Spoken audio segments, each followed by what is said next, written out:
All right. I think we are live now. Let's see. For some reason, my YouTube screen still shows stream starting. There we go. Just a little delayed. Um, so we are back after a couple of weeks. Back in the Dreamwood with our band of unlikely heroes at this point. Um, Last week, just a quick recap. The five of you ventured off into the Dreamwood in search of some missing children who had gone off blueberry picking. You managed to track them down to a very spooky looking grove with full of dead trees. And one of those trees seemed to be moving and had a red glow emanating from a hollow within its trunk, which turned out to be a huge maw filled with flames. And hanging from this particular tree were skeletons of bird folk, along with the source of the chimes that you had heard through the forest as you tracked the children. The a set of bells hanging from one of the branches. Upon entering the clearing where this monstrous tree was, you noticed that the children were off to one side, being defended by what looked to be another bamboo-like treant, who was protecting them for the most part, staving off all these bird folk skeletal type creatures that were trying to assault them and grab the children. On the other side of them was Old Bog's daughter, Daisy, trying to distract this monstrous creature from attacking the children. But it was, you could see, it was a mismatched fight. And without your assistance, she would have been in very grave danger indeed. One of the brave children, who I guess was separated from the others, tried to approach the tree a little more quickly, with her a stork child Yes. with a tea set, was kind of trapped between the two and in a very dangerous position. So your group, along with the help of your warden of the Jowa tree, Husat, charged forth, engaging the tree, ensuring the children were safe, especially that stork child, helping Old Bog's daughter. And after a very brutal fight, which you all surprised me, none of you went down, except Old Bog, who was like bounced back to life as soon as he went down. Managed to defeat this monstrous tree. I'll just say, like meta gaming here, it was a CR6 creature, which was like for first level characters, even with the number of you, is like 2 to 3 times off the deadly chart. That's wild. So, That's awesome. Good for us. so yeah, excellent for you guys. You guys did amazingly well. So with the tree defeated, the children safe, you hear another set of crashing through the forest, trees moving, and looks like they're bending as this monstrous figure approaches you. And upon arriving, it is yet another treant. This one looking old, ancient, perhaps even older than the one that was just slain. And he introduces himself as Witheroot, sorry. And Mudboots, excuse me, Mudboots was the name of the treant that you had slain, an old friend of his, another ancient. Upon finding the chimes, the bells hanging from the branches of Mudboots, Witheroot grabbed them with hatred in his eyes and crushed them immediately. He looked about and ensured that you were all safe, and it assured you as well that he was not a threat. And he wanted to learn more about you. And in that process, some of you revealed some secrets that the others perhaps did not know about. For example, Kokoro revealed that you had a feather, a pink feather, given to you by mysterious Vulpin back in the Tangle. Um, Harlow, you revealed that you had what looked to be a broken heart made of twigs that you found off the coast of the Dreamwood near the Yingqing Research Center, very far from the Joa Ivory Tree where you are now. You also realize that as of recently, you have all received, or most of you have received vision of some kind, a visitor from the past, perhaps an ancestor, someone in your lineage that is long gone, long dead, that you perhaps don't even know about. Perhaps they have been written in the stories that you now tell to your children. Stories of the 5 brave heroes who ushered in the Spiritsong over 1,000 years ago.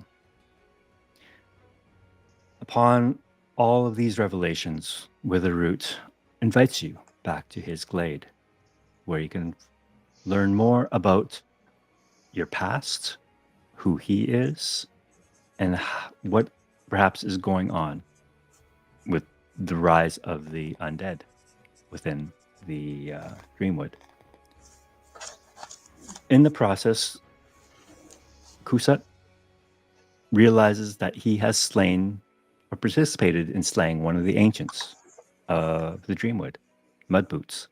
Although in a corrupted state, he, as a night warden, was sworn to protect them and not slay them. And as a result, he sheds his regalia and renounces his role as a night warden. For he feels he has failed in his duties, and he is despondent and really doesn't know what to do with his life anymore. You managed to convince him, perhaps with a little bit of magic, thanks to Harlow's help and a lightning tether, drag him behind you so that he accompanies you and not is not left back in that awful glade with that monstrous tree that now lies broken and dead. And that's where we begin tonight. And let us start.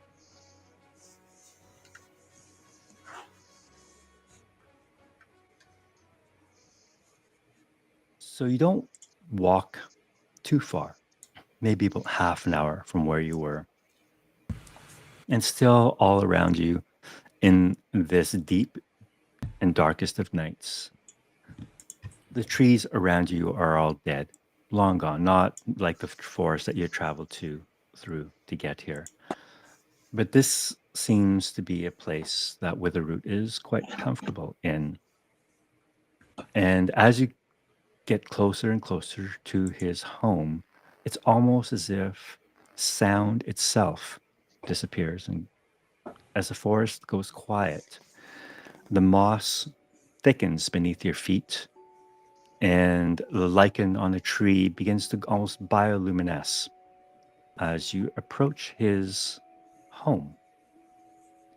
And when you enter this glade, you see a small pond in the middle, small little brook, a waterfall leading into a separate pond and leading down into a brook.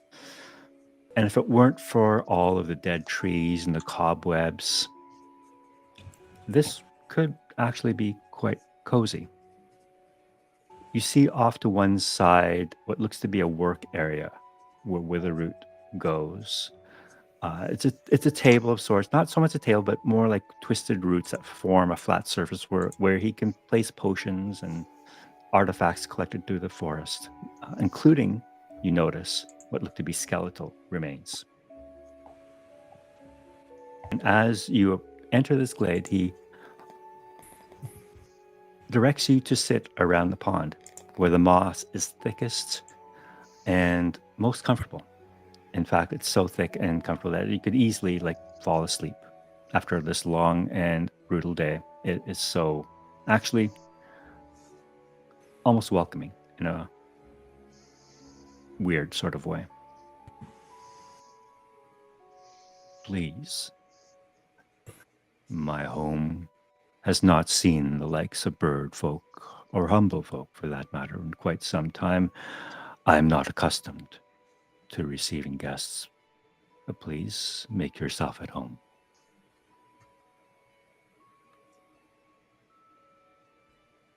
You see Freeleaf, the bamboo treant, kind of usher the children off to one side. He's very protective of them and will not leave them. Ruth approaches you, Soto. Okay. Daddy? Yes, Ruth, what is it? She has not let go of you since that fight.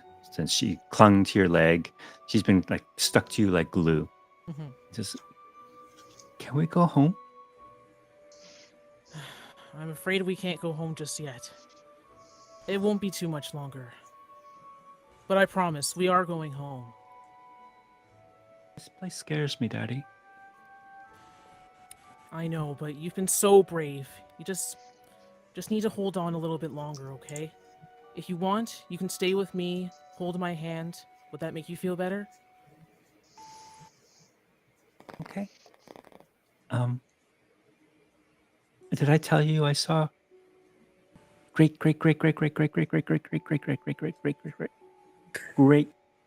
grandma? So has Ruth told Soto this before, or is this like the first time she's ever mentioning it? I think she mentioned it last session, but very almost in passing. Oh, okay. But like before that, she's never mentioned like I have this great whatever. Okay. No. Okay. He's going to say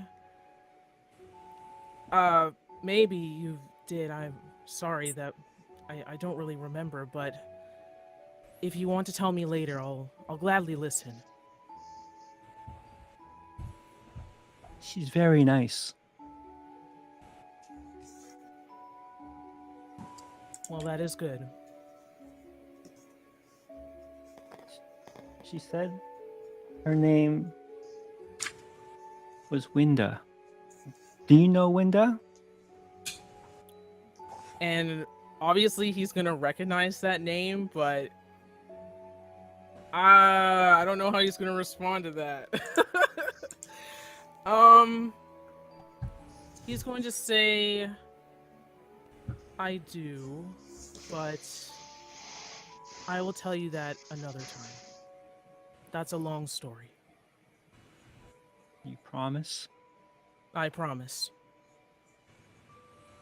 Okay. And then suddenly she looks so tired. Her eyelids are super heavy. And something about this place, the quietness, the calmness, especially after that horrendous battle, the thick moss, this babbling of the brook. She falls asleep. Okay, I think since they're being asked to go sit down anyway, he'll just kind of like scoop her up in his arms and go and sit down in a sort of, you know, fatherly fashion, if you will. And the rest of you, do you sit? Before we sit, I'm gonna take like a little sample of the bioluminescent moss just for my Fizzcraft kit, and then I'll join everybody. Okay. Old Bog, what would you like to do? Your daughter continues casting you glances, almost as if to make sure, like, is her old man okay? But she's gonna hang with the children otherwise. Yeah, old Bog's just sort of bringing up the rear, I guess. Sitting is the second best thing he does, so he'll cop a squat. And I guess he's sort of keeping an eye on Daisy. He can't believe she turned out to be such a badass. Like, how did that happen? So, but he can't find the words to say anything to her, so he's just sort of copping a squat. And Harlow, you've been kind of dragging Kusat along with you in your lightning tether. And he looks around, a little surprised to find a place like this in the middle of this horrible forest. And he just proceeds to sit and lean up against a tree.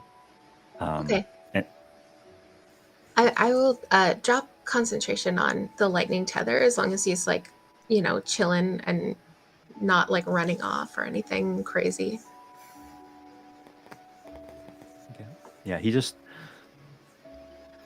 still looks despondent, buries his face in his hands, shakes his head, and he just kind of, you see him kind of with his hands on his face, and through his fingers, his eyes kind of poke out, and you can just see him looking, staring blankly at the pond. He is utterly destroyed.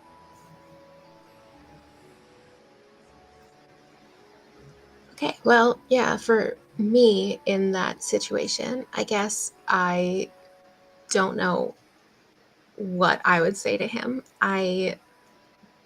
It's not really been my job to like comfort people, but he's here and there's lots of people around, and I can clearly drop my tether now. So that's my responsibility done. I've played my part, and hopefully he eats something maybe later. I don't know.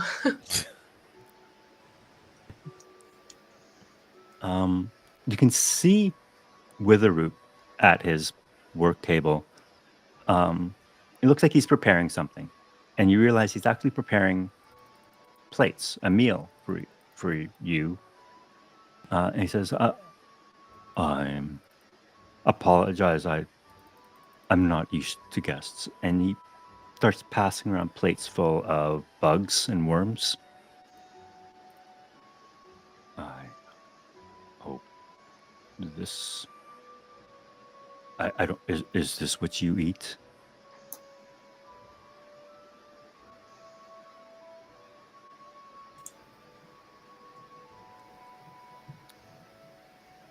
I guess Soto will take a plate and just say, uh, "It's appreciated. Thank you." Not.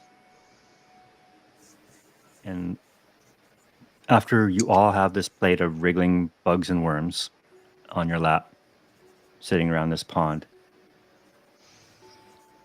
the big he doesn't necessarily sit, but he just kind of, you could see his whole stature just kind of sink maybe a foot or so as he kind of relaxes his body for the first time. And he suddenly looks very tired.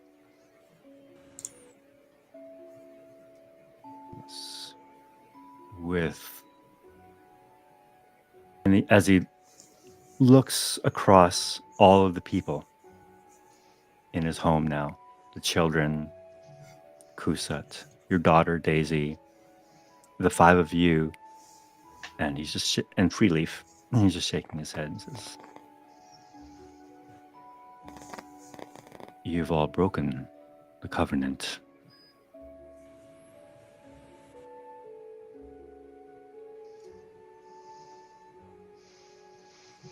Yeah, well, not really sure what that means, so. I made a deal with the wardens of the Joiver tree that I would never set foot within the roots, branches, or canopy of that great tree, and in exchange, the bird folk and the humble folk of the Dreamwood would never enter my domain. And yet here we are, with over a dozen of you now sitting within my home.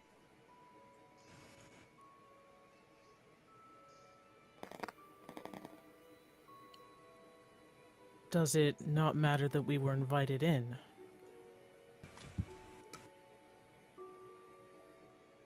looks around and says, well, I could not simply leave you in the forest in this state. It is dangerous, as you have discovered for yourself tonight. You'll be safe here tonight. We will, well, you are free to return to Joa in the morning. You said Yeah, that, sounds good. yeah, you said that there was war coming and we should warn people?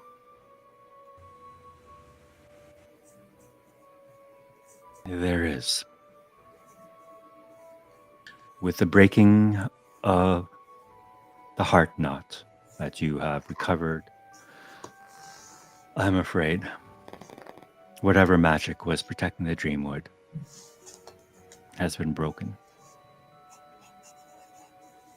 And if my suspicions are right, and the spirits are once again restless, we will see another horrible occurrence of the necromantic wars.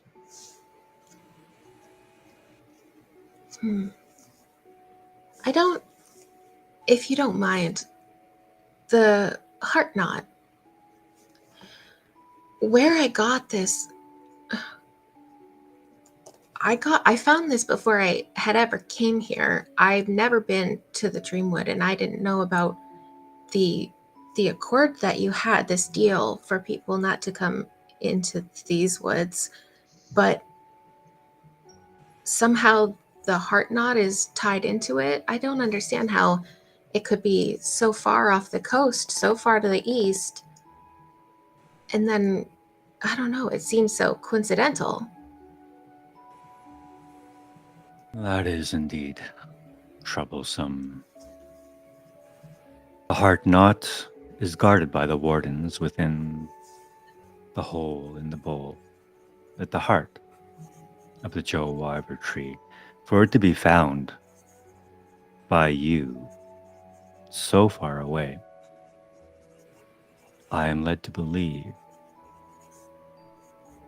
that there is corruption within the wardens. You think this was an inside job? I cannot fathom how the heart knot could be found in such a state where it was otherwise. You think somebody wants this war to come that you're talking about?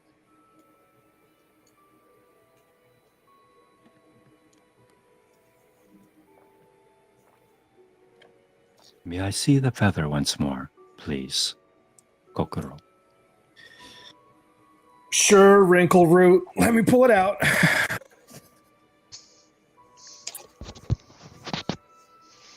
And I take it out of my jacket, the real one. All right.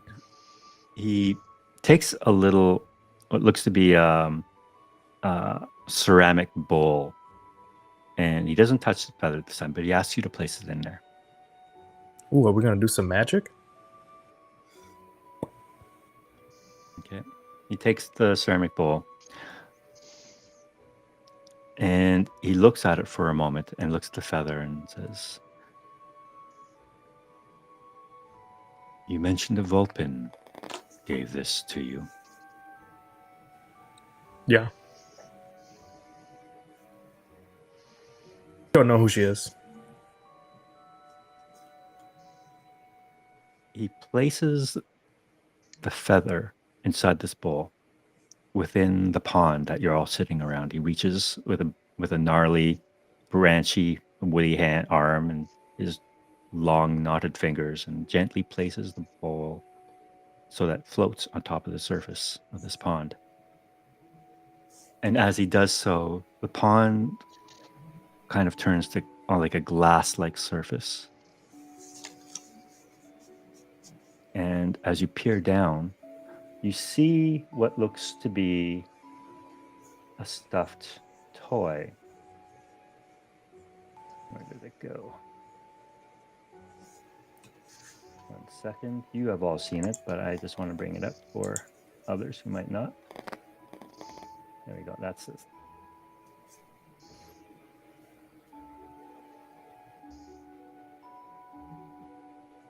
we go. This is what you see. Mhm. Here. And it says, "It is as I thought." And he takes the bowl from the scrying pool and, with an outstretched hand, passes it back to you, Kokoru. I grab it.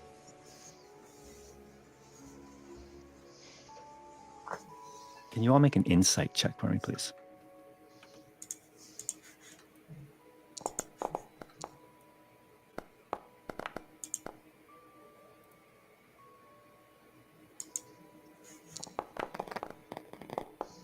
Ooh.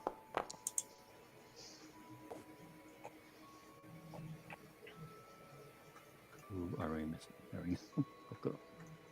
All right. Harlow. You notice as he's looking at the image of this toy in the pond, most people's attention was on what they were seeing, the stuffed animal in the pond. But you glance up and look at Witheroot's face. And as you do so, you see sadness, like profound sadness, as he looks at this. And as you take it back, Kokoro, Mhm. he says, "I have lived for over 1,000 years, and not a day goes by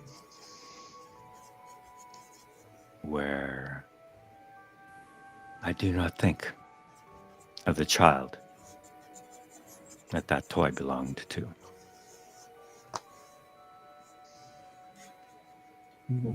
What child was that? Wrinkle Root?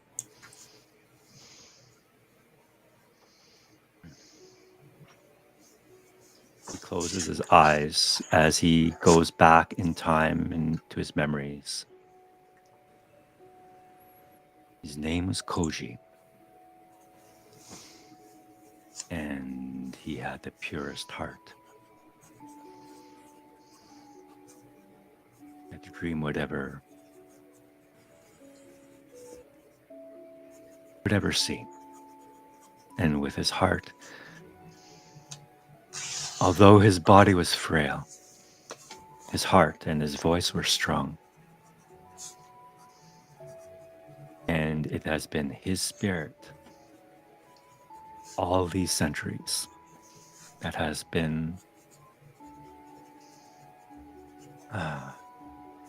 it is his gift that has allowed us to live in peace all these years. He enchanted something? What did he do? His soul was captured within the heart knot in a ritual that I devised.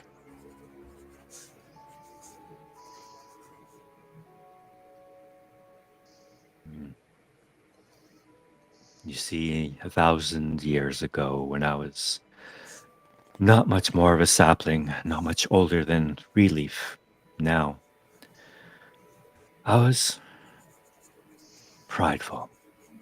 I was arrogant. I delved into secrets that I perhaps should not have. Secrets that were deemed evil within the eyes of the wardens and those who ruled the Dreamwood at that time.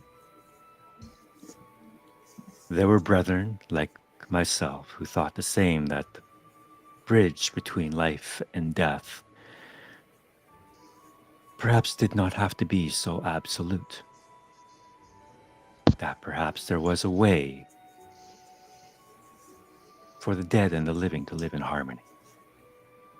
And it's through my arrogance that I joined the band of necromancers. But over time I realized that their pursuits did not align with mine, where I thought of a way to bring harmony and peace to those who might have lost and were grieving. The others seemed more interested in power and conquest.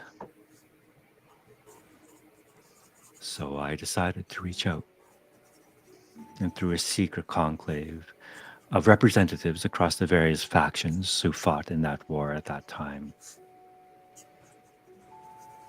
we strived to find a way to end this horrible war. Many lives were lost, and as those lives were lost, they only fed the armies of the necromancers, and I could see the end was near, and the dream would be not the place that you know today. So, with the help of Koji's mother, an incredible musician herself, and warden of the Joe Ivory Tree, she was able to bend sound. She was able to control the music she created to enchant and amplify her magic. And she instilled that power within her son.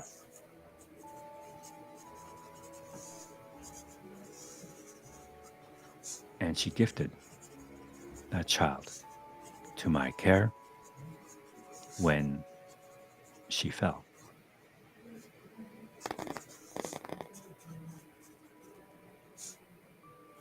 It was through knowing her and the work that she had done, and I could see a connection between her magic, the power within this child, and my power over life and death, that perhaps together we could find a ritual, a magic that would put an end to this war once and for all, silence the undead that rose, and keep them silent.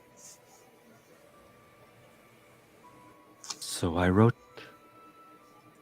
a ritual in the form of a song that 5 heroes took with them, and Koji along with them, to a special chamber within the Joe Ivory Tree, upon which his soul, Koji's soul, was forever trapped within the heart knot. And by doing so, his song could be heard throughout the entire Dreamwood, and through that song, banish the undead. I gave that toy to Koji while he was in my care.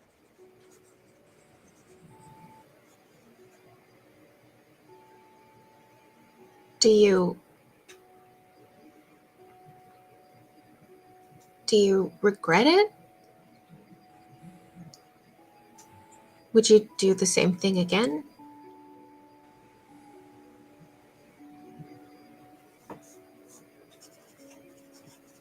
Sacrifice the life of an innocent child to end a horrific war?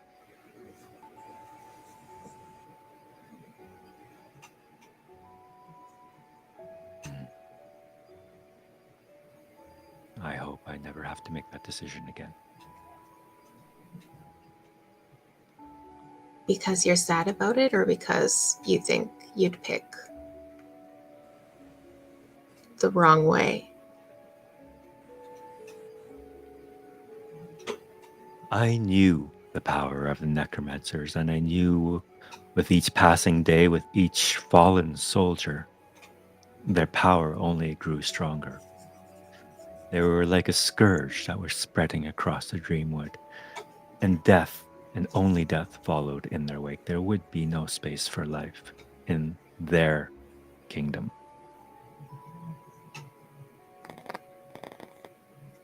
So, if I were faced with such a choice again today, save the lives of thousands, tens of thousands of lives. I fear I would make the same choice again.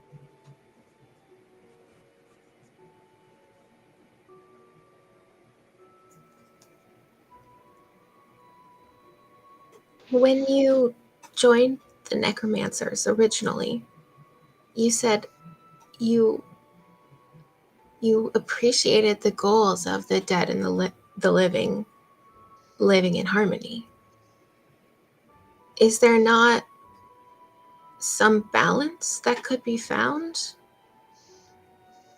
It seems like while this protects all of the living people, it precludes balance between the two. Or can it not be found?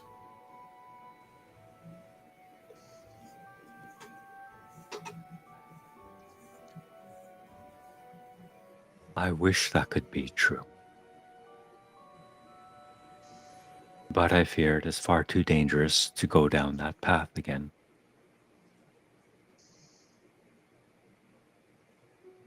And so I have spent the last 1,000 years in this glade, alone, to ponder that decision.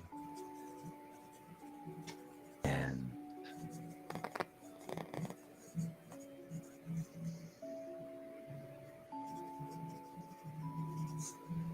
pay the price for my arrogance.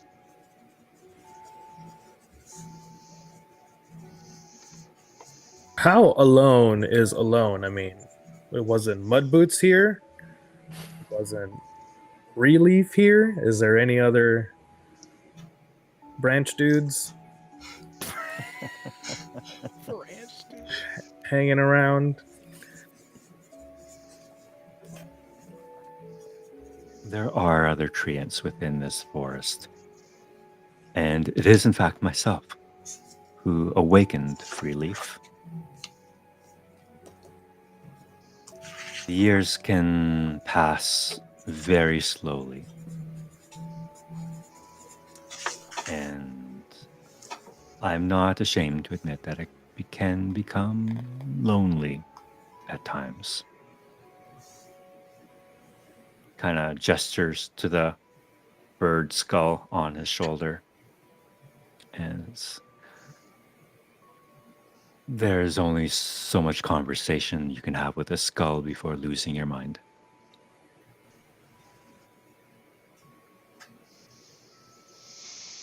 That's a lot of weight you carry there, old fella. Why don't you just set some of it down? Seems like you did the right thing. It seems like you did what you had to do at the time. That is very generous of you. I'm curious, what would you do if you were in my position? Would you sacrifice, as he looks over at your daughter? Would you sacrifice your daughter if it meant saving the Dreamwood? Nope.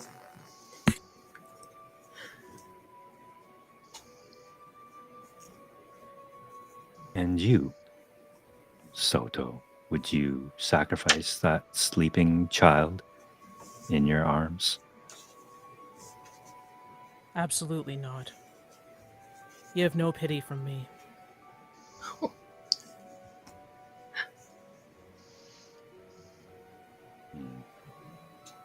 I do not seek nor deserve your pity.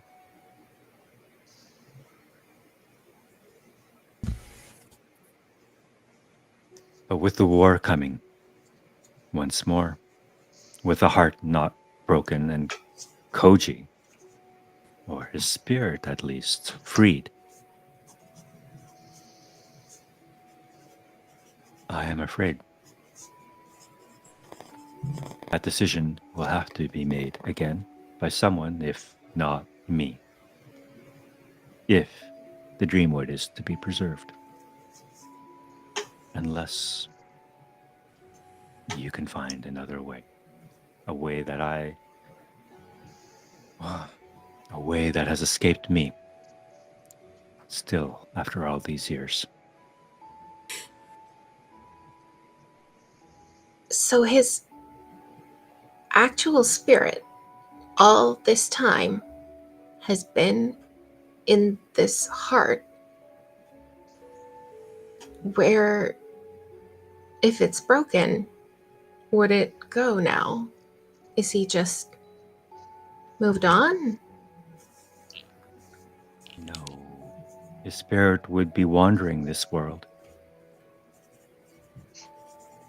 What would the spirit of a young child, confused, alone, where would they go?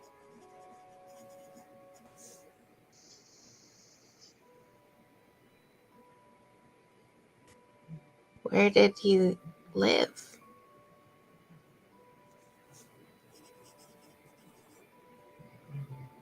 He lived at the foothills of the mountains with his mother, near a beautiful waterfall.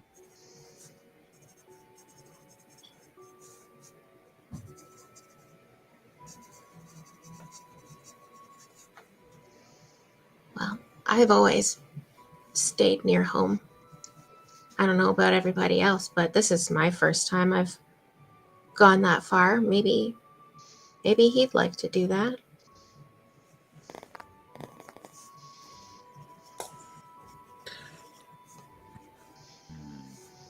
Perhaps. I do not know what has come of that place after all these years. But the council and the wardens must be warned that war is coming, and the children must be brought home. Do you know who is bringing the war, Wrinkleroot? You can just see him gnashing his teeth every time he's saying.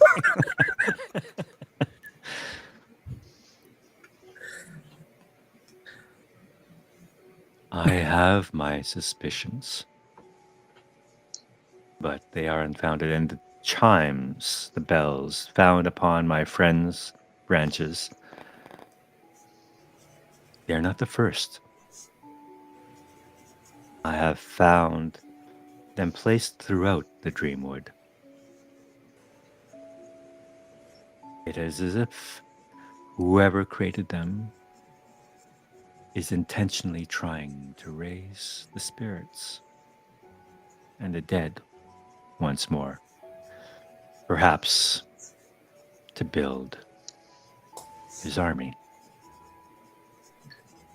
Are these bells, like, do you know how they work? Is it if somebody puts them on you, something happens, or is it the noise?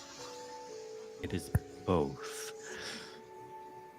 When Mudboots was adorned with those accursed bells, it corrupted him, drove him mad, and he became a beacon for the undead to gather around.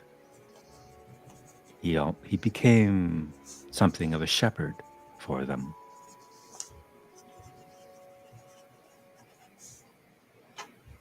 So there's like a whole bunch more out here that we just didn't come across. There are. I have found at least a half dozen of those spells and destroyed each of them that I have found. And one moment I have some remains. And he walks back over to his bench, picks up another bowl, this one earthenware, and he shows it to you, Harlow. And go ahead and make a perception check with advantage for me, please. Okay.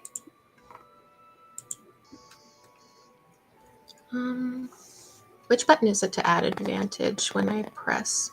Oh, hold the Alt button down while you roll it. You said perception? Yes, please.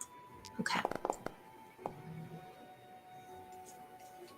15. With a 15, you can see, even though most of it has been ground to dust, there are fragments in it that look like seashells.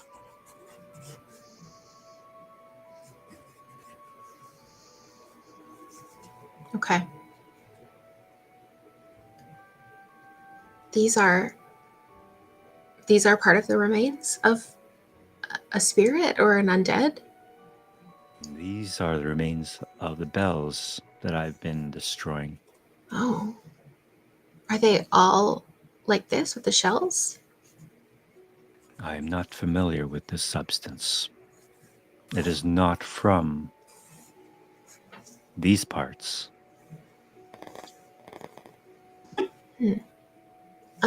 I'm going to flip through my sketchbook and show him some of my different sketches of shells. I've got 3 types. It's just show him like this kind of thing. It's like hard and mineralized and it's not from the area. Are they all kind of similar or do they seem like different things that just aren't from here but not similar to one another? When you show him the pictures of the shells, he says, yes. There were strings of those that when strung together and they strike each other, make the horrendous noise that summons the spirits. Do I recognize the like types of shells? Do they look similar to like what's common out near the outpost where I come from? A nature check for me, please, with advantage since you grew up there.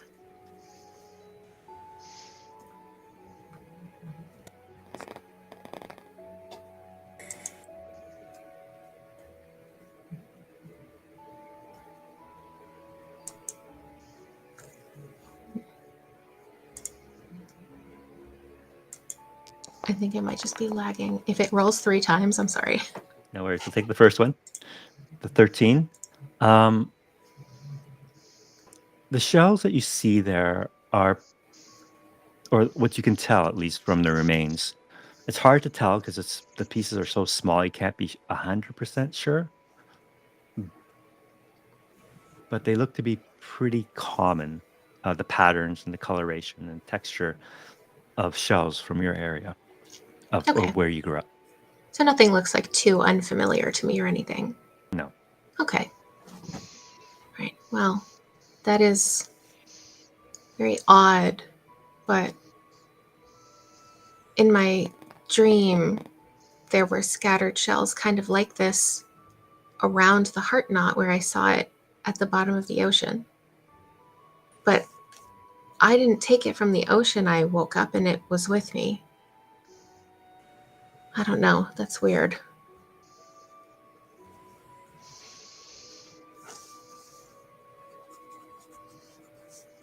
I fear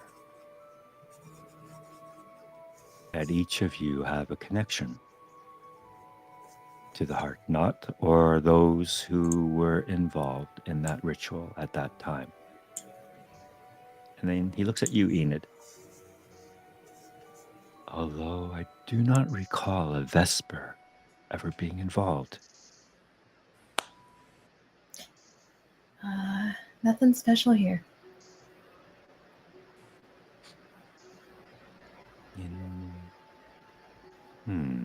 He just kind of ponders that for a moment. But I have told you who I am and my story and the secret of the Spiritsong that the wardens of Joe Ivor Tree would fear to tell themselves and have held the closest of secrets. And you can see Kusat, although he's off to one side, he's been listening to all of this. And he finally speaks up and says, lies. Lies. These are all lies. Wardens would never sacrifice an innocent child.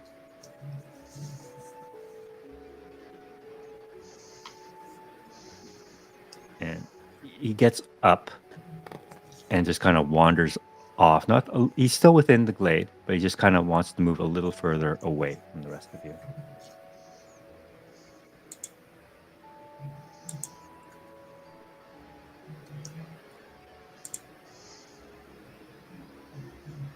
Witheroot looks at you once more with a questioning gaze.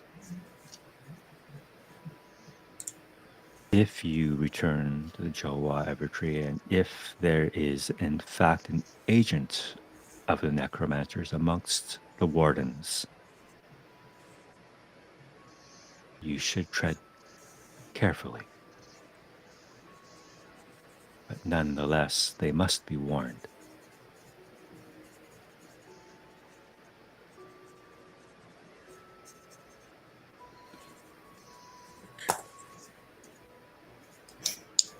Yes.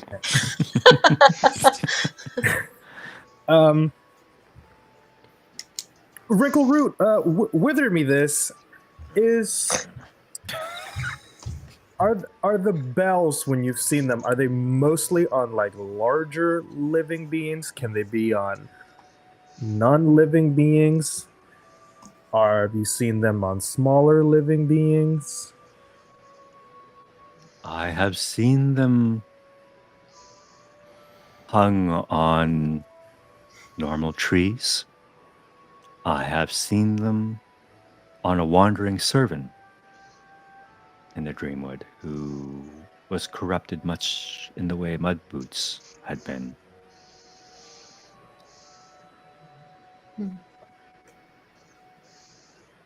Is that wandering servant still around?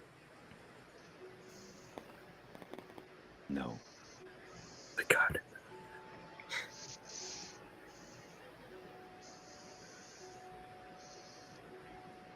Do these necromancers go by a certain moniker or name that you're aware of? I mean, you've been around for like 1,000 years. Have you heard anything in that time? No. The necromancers, at the end of the necromantic wars, when the Spiritsong came into being, scattered, with their armies banished and the undead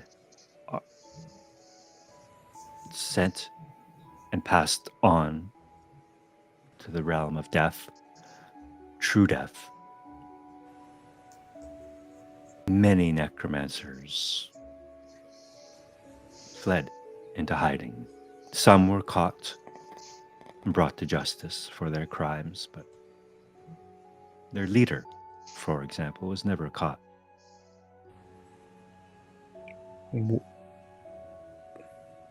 So millennia ago, when you were part of the necromancers, you guys didn't have like a name?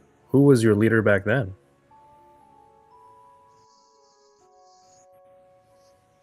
He was a Kenku.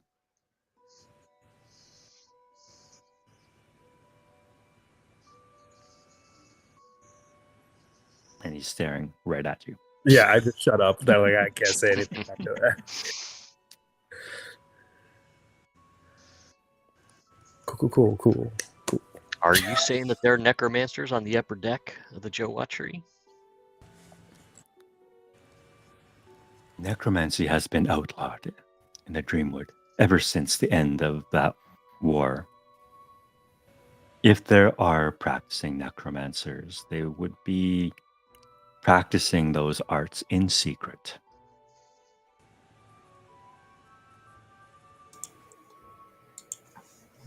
So, if Koji's spirit in the heart knot was the source of the spirit song, then when this was broken, then that would have been when the song stopped. That is correct. So we know exactly when that happened.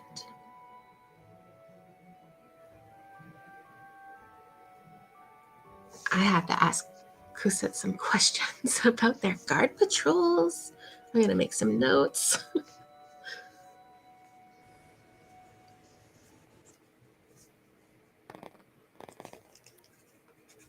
Yes. Says ever so reluctantly. Never mind. Never mind. Never mind.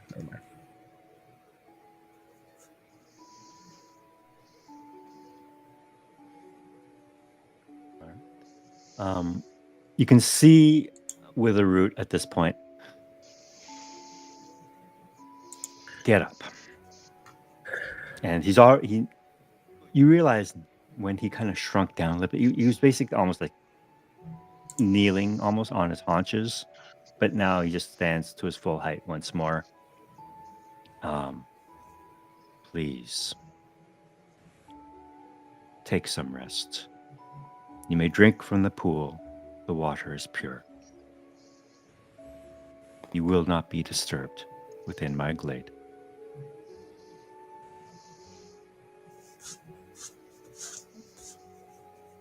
And you notice none of you, I don't think, have eaten your plates. Your plates are all now empty because the bugs and worms have all crawled off your plates. I would like to try to search them down and try at least one bite of every bug and worm and make notes of which ones are the grossest and which ones are okay. This one, yucky. Yeah. This one, unpleasant pop. Oh, yum. And Witheroot, you can see him kind of retreating off to a far corner of his private glade.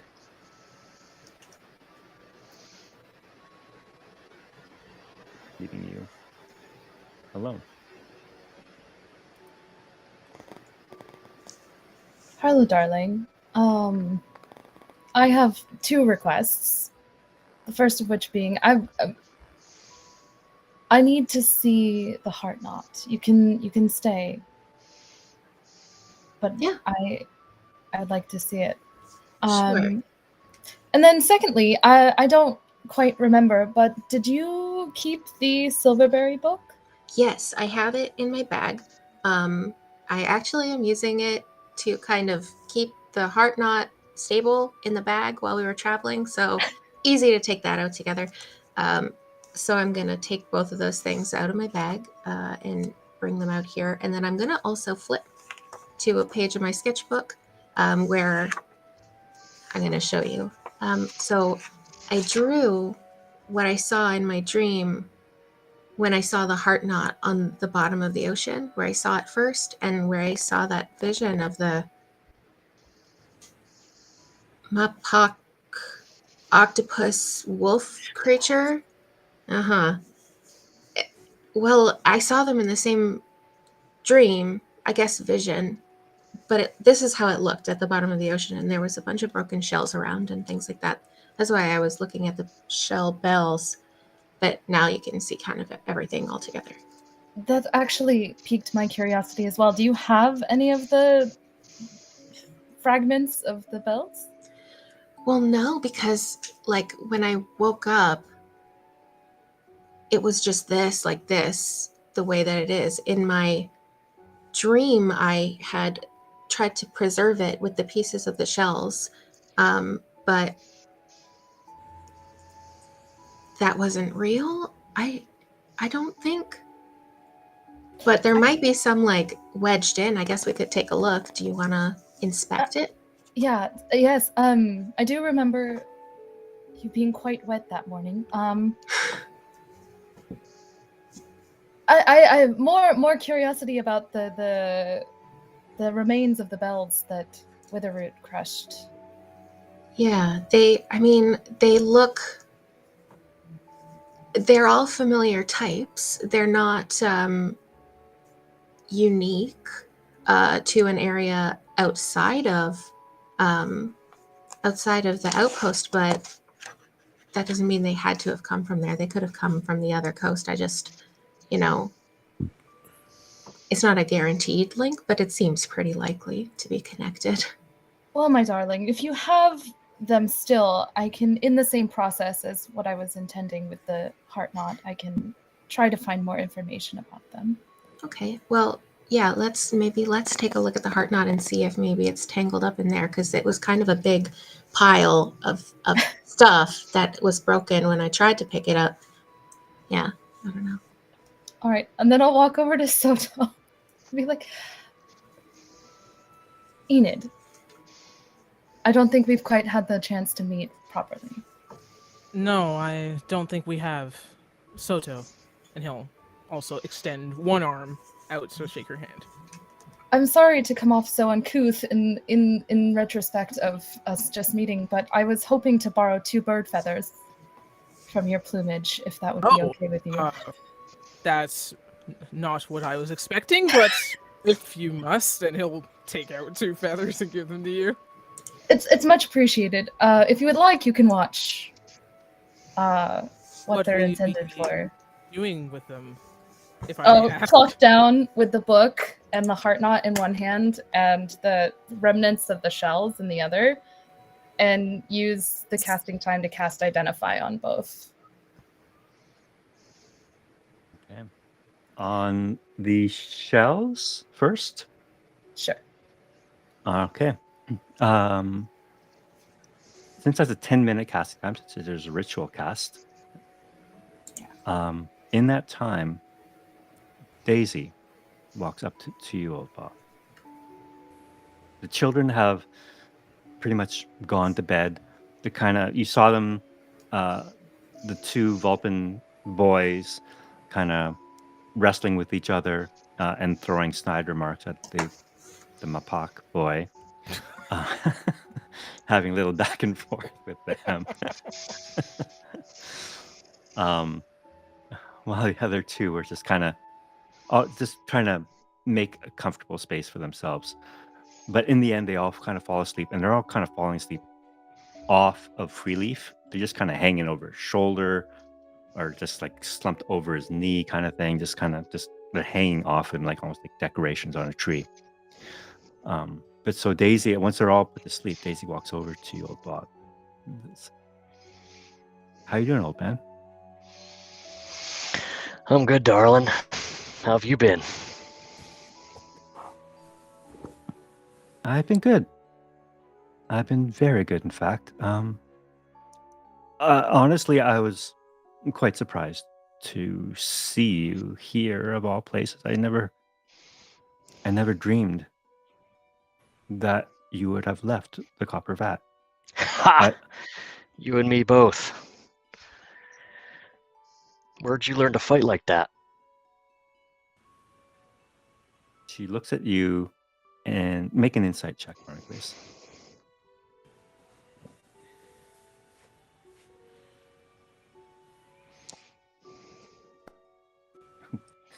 Okay. Totally not getting your daughter. Totally not. Yeah, that fits. Yes, I taught myself. Old Bog just nods his chin.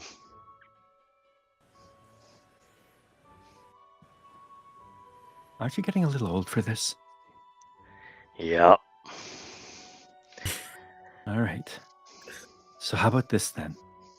Tomorrow, when we return to the Joai tree, you can return to your stool in the Copper Vat. And I'll take your place. Well, there's nothing I'd love more than that, but that bird over there says they got plans for me. He throws his chin over at Kusa.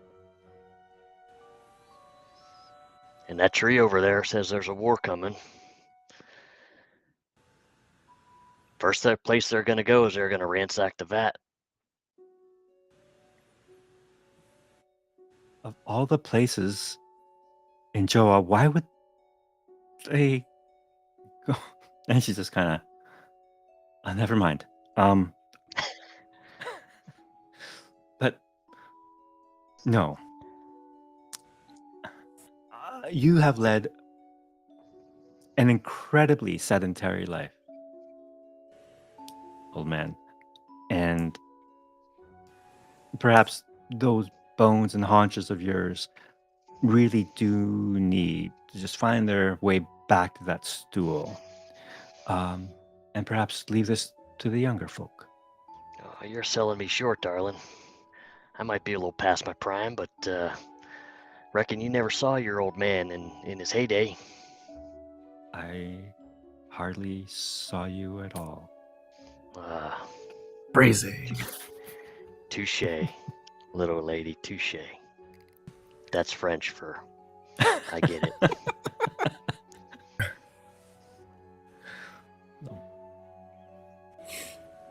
Listen, I see you wearing. I mean, how old is that armor? It looks older than you. I picked it up somewhere. I don't know where. It does the job. I don't need it. Listen, old man.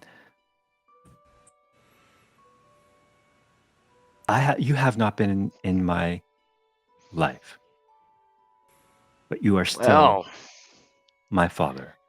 I kept tabs on you, little lady. Your mom would kind of tell me what you were into and what you were up to, and look how you turned out. You did pretty good. I'll repeat myself. You are not part of my life, but you are still my father. And whatever that means, if it means anything, it would still bother me if you were to get yourself hurt or worse. Now, I don't understand what has gotten into you. I mean, you've lived your entire life on that stool in that awful bar. And you even smell, I mean, your fur smells of cinnamon and orange peels. I mean, I don't think you can ever get that out of you now. You've been in that place for so long. That's where you belong. Well, all I can say is I love you too, darling. Just, oh my God. And she just gets up and walks away. Old Bog just strokes his chin. He doesn't get up and go after her. Okay. Enid, after 10 minutes, the first casting on the shells tell you there is only a residue of necromantic energy on them at this point. They're clearly no longer magical in this state, but there is that residue of something, combination of conjuration and necromancy, which kind of jives with what Witheroot told you about them.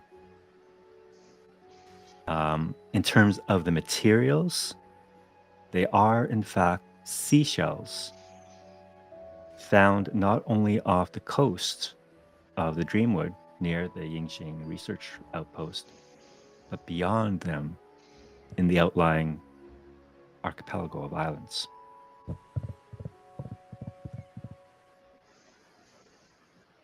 Yep. But they're that was what they're material, like they're not.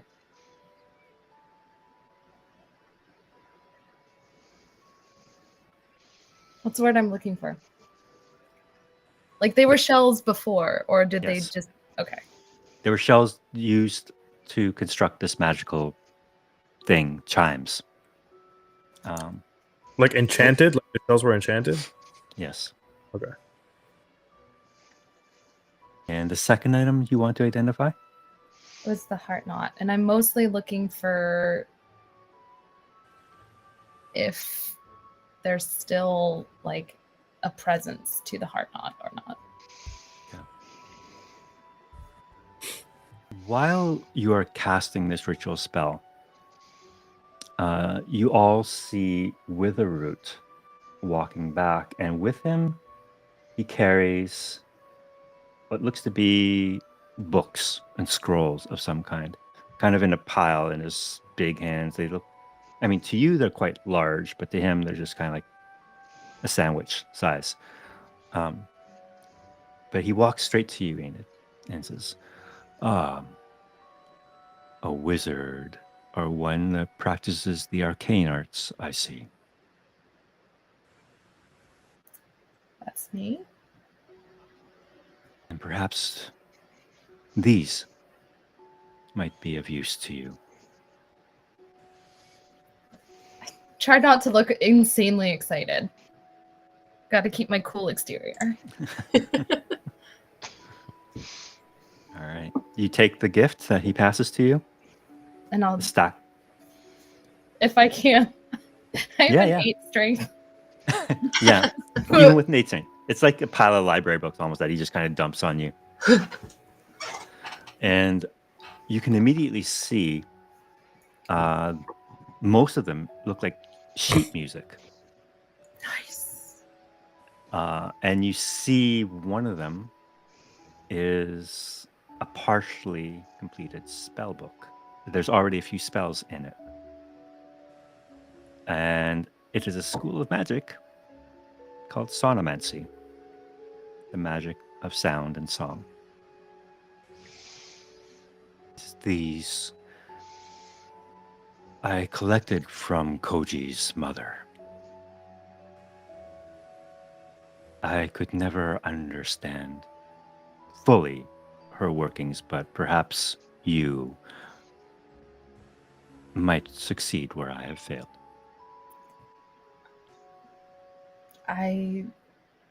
This is not my expertise, but I love a good new book. So And he nods and walks away. do any of them look like the scroll that the professor gave me? The The turtle. the turtle one? Yes. Not identical, but it seems similar. Same kind of style. And as Witheroot is walking away, he turns around suddenly and looks at you, Kokoro. Oh, I remember now. The name of the Kenku that led the necromantic order. Kraumein. Kraumein. But he went by his moniker, the Doctor.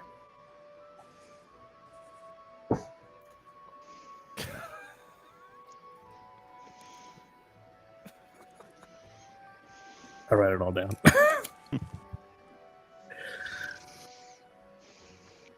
And he Were you looks at you. close to the doctor? Can you make an insight check for me, please? Yeah.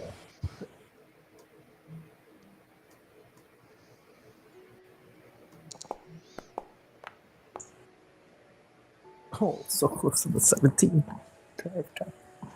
You notice his gaze is like lingering on you for just a little too long. It kind of makes you a little uncomfortable before he breaks that gaze and walks away. But then you ask that question, and without turning, he says, I knew him far too well. And you remind me of him. He could never get my name right.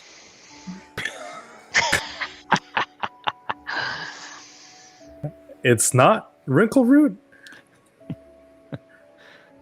You just see him pause for a moment. You can hear his gnashing teeth. Doesn't turn, but he'll just keep going.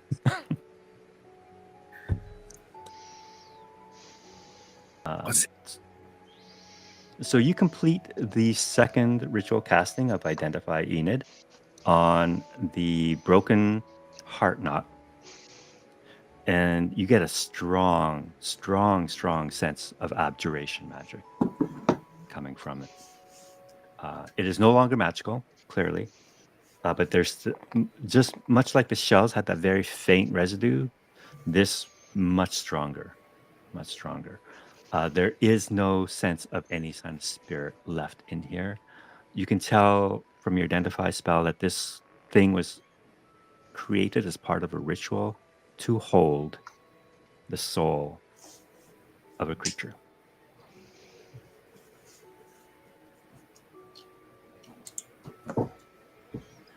Okay. Just start putting up my tent.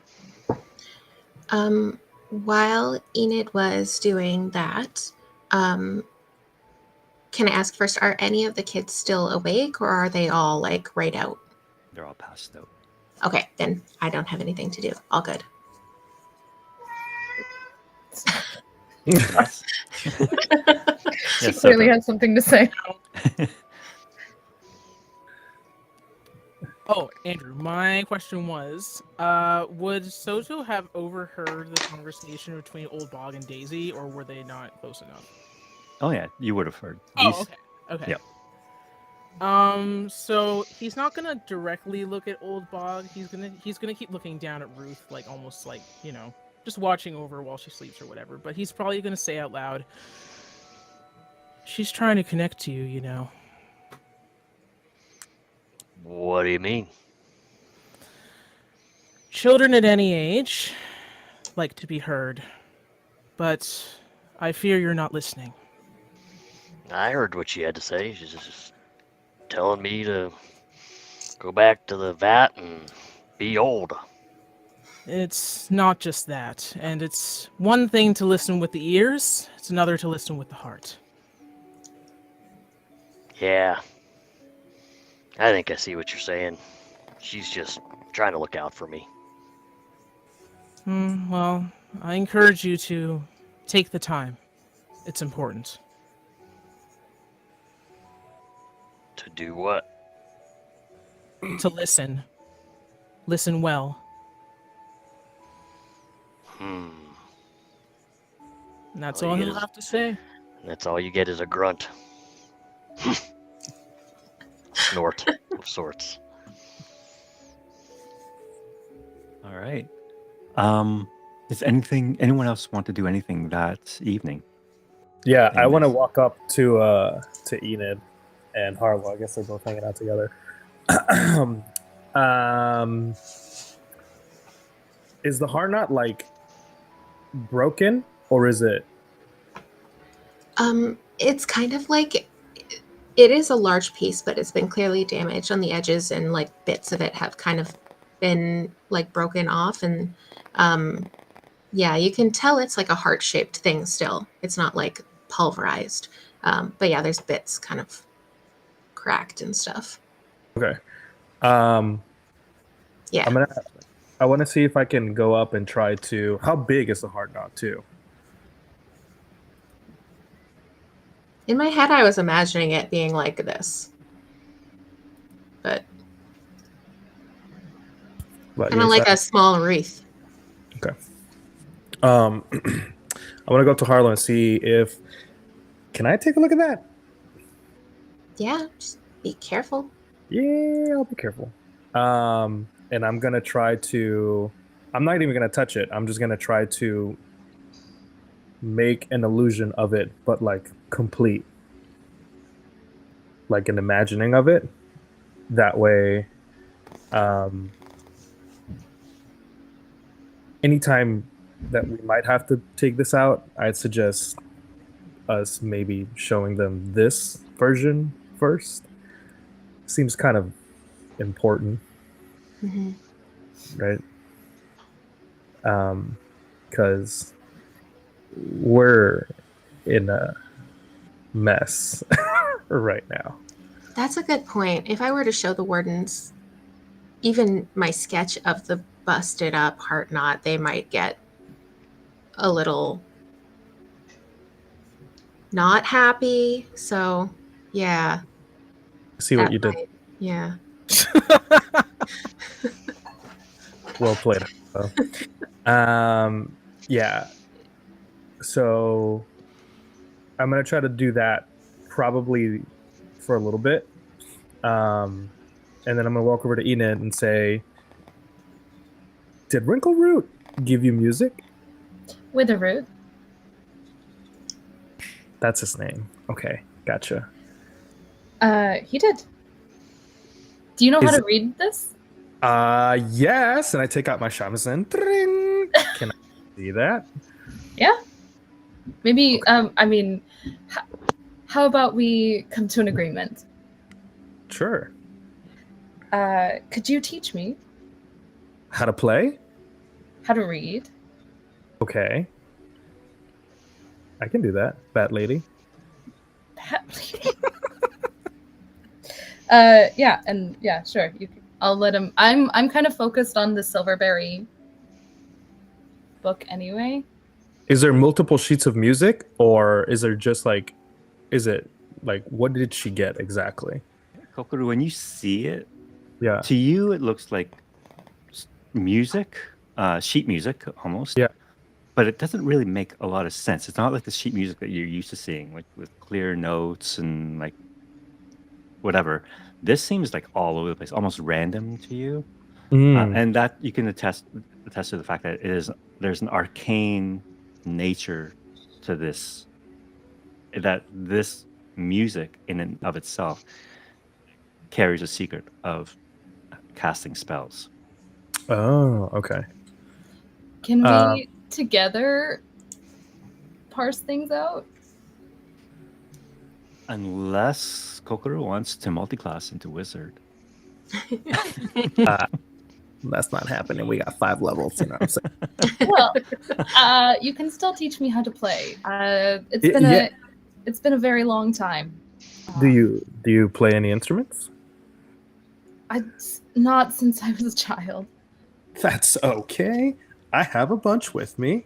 And I'm gonna put down my backpack, and I am. You've got a dulcimer. That's what I chose. I've heard you sing sometimes when it's raining out at the outpost. Where I have this stuff. Let's see. Where's my proficiencies here? Well, I'll take out a drum, a lute, and a war gong, and be like, "Take your pick." War gong.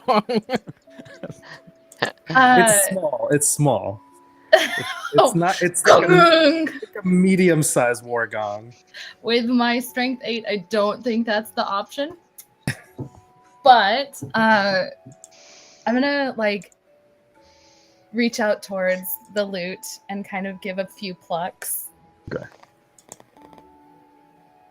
And she seems just very like lost somewhere. But she doesn't actually take anything. She just kind of touches and looks like Touches. So I'll take out my shamisen and start showing her how like notes work and like how to do the mechanics of plucking and using the fretboard, and see if she kind of like try this, and then just do like a couple of notes, like put your finger here, pluck, put your finger there, pluck, put your finger here, pluck. I'm a natural learner. Let's see.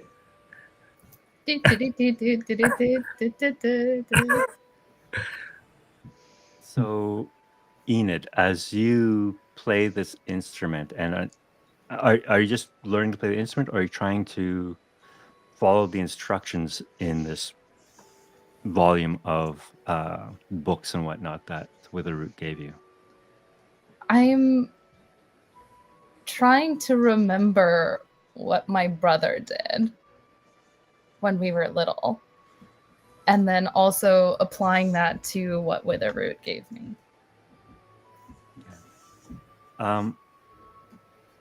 Kokoro, you passed your instrument over to Enid, who apparently has never held an instrument like this in her life before, like a lute. This is the first time Enid would have played a lute. Is that correct? Yeah, music was in the family, but she was not the musician. All right.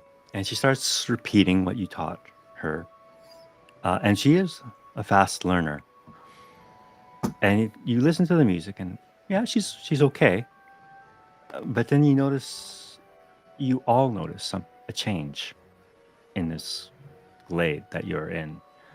The glowing lichen glows a little brighter.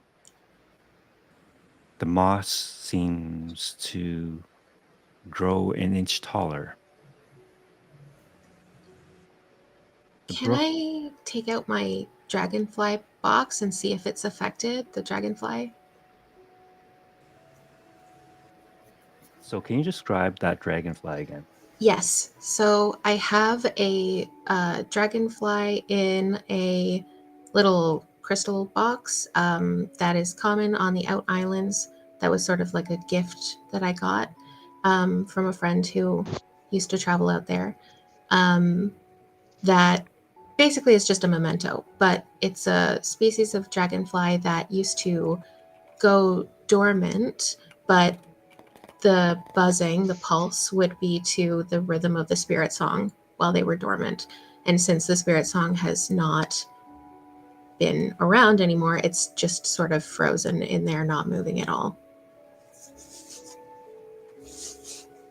You look at your dragonfly and you swear you see the wings move.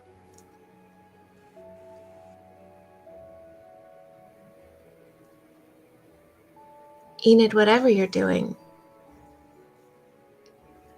something right. Look. And I'm going to point kind of around the glade, but I'm going to keep my box to myself. I'm gonna be very excited. Bat Lady, keep playing, and I'm gonna run over and I'm gonna put the war gong in front of Harlow and be like, "Hey, when you Bang! just smack this really hard. When you feel it. And when you feel it, just smack it really hard." And then I'm gonna set up with the drums, and they're like taiko drums, and I'm gonna try to like start putting like a rhythmic beat to whatever Enid's trying to do to see if we can make the glade react even more like amplified. I'm going to only hit the gong when I feel the dragonfly box buzz a little bit. Okay. This is a lot of pressure, guys. Yeah. Play, Bat Lady. Did we Feel just the become a rhythm. rock band? Oh my gosh. I know. Yeah, that's where this campaign is going. Didn't I tell you guys? Let's go. We're going on tour. That, Oh. yeah. The necro dancers. Oh.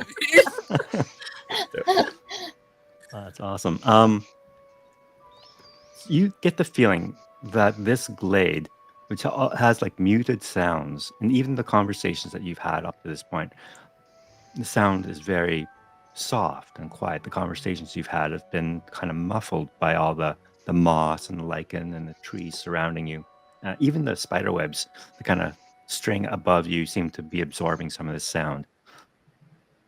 But as you play these instruments and aspects of this glade seem to come to life or respond to it anyway,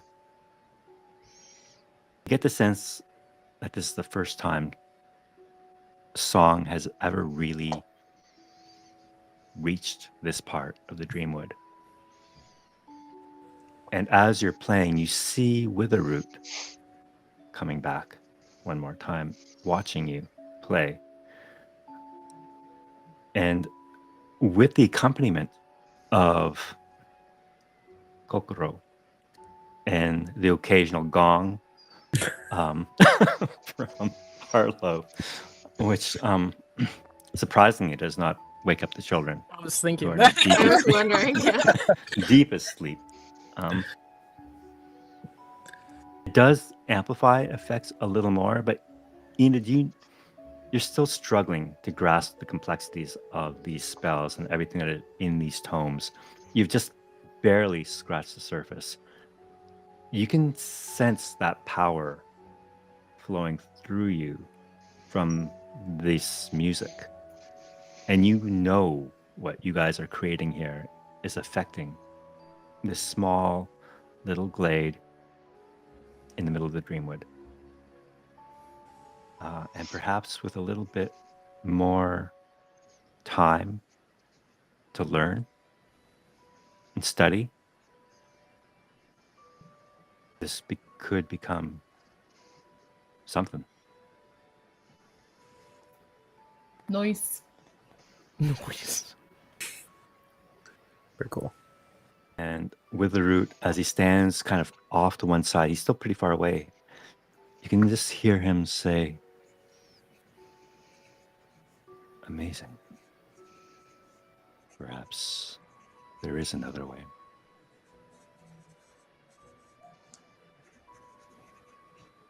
Is there anything else you guys would like to do this evening? I want to read the book. Oh, Yeah. that's right. Can you please make an Absolutely. investigation check? Who else is reading? Is it just you, Enid, or are Harlow and you just kind of If pouring over Harlow wants together? to have like a bedtime story of hardcore arcane knowledge, I can read aloud to her.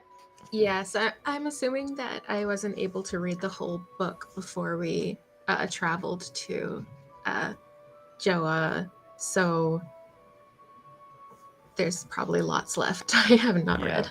Harlow, a lot of it doesn't make sense to you because it is arcane Mm. in nature.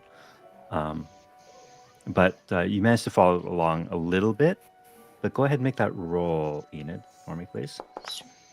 No, come Oh, on. so close. So So- close. To what? To 20. We'll never know now. So you're reading through this book. It is a massive, massive volume. And you start flipping through the pages, and it's pretty dry reading. It's about Professor Silverberry's. It's basically his reading of the stars and whatnot. It's kind of interesting to somebody who might be interested in that, perhaps you. But it's like reading lists. Star A, star 29362, star blue tonight, perhaps a little bit of red. It's just kind of dry notes like that. Yeah. And yeah, you can feel your eyes just getting a little heavy reading this book. The spyglass he gave me. Is that like set up on like a tripod, or is it just like a spyglass? It's just a spyglass. I'll say you could have taken the tripod to the stand separately. It would take you an action to get that set up, though. Yeah. I'll set it up, and I kind of want to look at the stars from out here just for a little bit, and then go to sleep. Go ahead and make a perception check. Sure. Can do that. Maybe I'll roll well one of these days. Oh my gosh, your rolls tonight, guys. Yeah, there's a lot of stars twinkling up there. Great. From your studies, you're able to recognize certain constellations, but yeah, they're pretty tonight. Nothing spectacular. No. That's it. Anything else, or are you guys just gonna pack it in for the night? Is Kusat still around? Yeah, he's kind of wandered off to the far end of this little pool, found a mossy little hole at the bottom of a tree, and fallen asleep there. Okay. Cool. Maybe if he's already asleep, yeah, we can talk to him tomorrow. Yeah. I'm gonna start packing up my instruments. Okay. And Who is carrying Kusat's gear? Because he wasn't wearing. He threw down his sword and armor. He left everything. The only thing I picked up when I went to go talk to him was the warden's emblem. I have that on me. Okay. Did anyone take his great sword or his armor? Someone mentioned I thought I someone can't did. remember. Yeah, I know someone mentioned the sword because he made such a big deal out of it, and I made a note, but I don't know who it was. I think we just left it there, to be Did honest. we? Yeah, I don't think anybody I don't picked it think up. anybody picked it up. We could pick it up on the way back. It's still there. Mhm. Yeah. If it's still there, yeah. I am the warden now.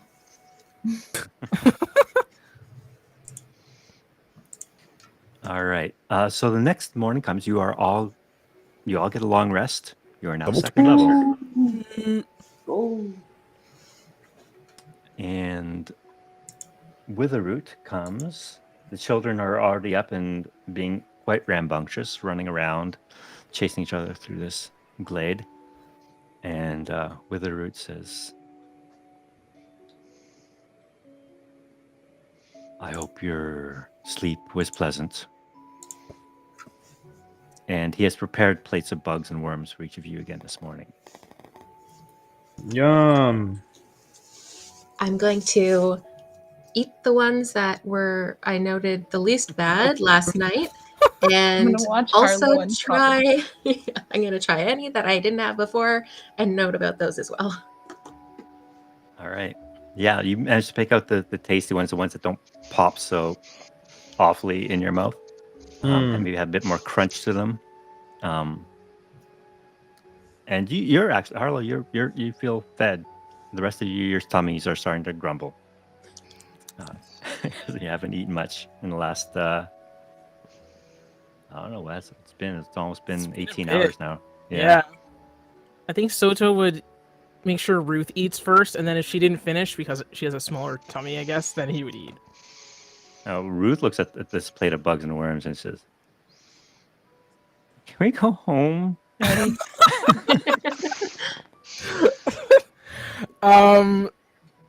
To that he'll say, "Yes, but I want to make sure you eat something first. Now, we're going to split this plate in half, okay?" He's gonna take his and like motion that he's eating his in the hopes that she will also. It would be like, "They're delicious." She's waiting for you to actually eat it before she puts anything in her mouth. He's gonna actually like eat them, but Okay. I assume they don't taste that great. No. But he's gonna try and like feign that he's enjoying them and be like, "Yeah, they're very nutritious." Can you make a deception check for me, please? Yes. Let's go! There you go. The most important roll of the night. Trying to Crunchy get your Clear. daughter to eat bugs. All right. Take those wins. Yeah. All right. She sees you like mowing down on these bugs and worms. And she says, "Oh, okay." She starts chewing them. You can see that she's about to burst into tears, but she's like pretending to enjoy it because obviously you are. So okay, at least a few of you are well fed, are not dying of hunger, at least in the immediate term. And Witheroot says, "Although you have violated the agreement I have made with the wardens of the Jawa Evertree, I shall respect my promise. Freeleaf will guide you back to your home."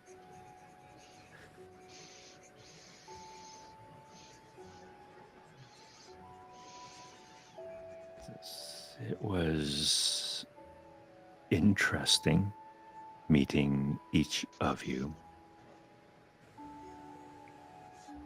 Perhaps our paths will meet again, but if they do not, I would ask that if you are ever placed in a position that I was in 1,000 years ago, that perhaps you would think a little more kindly of me.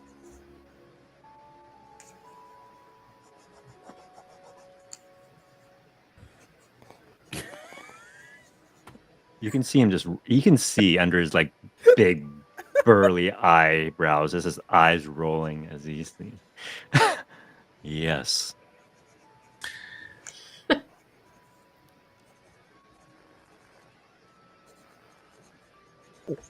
Witheroot. Remarkable. I bow and curtsy.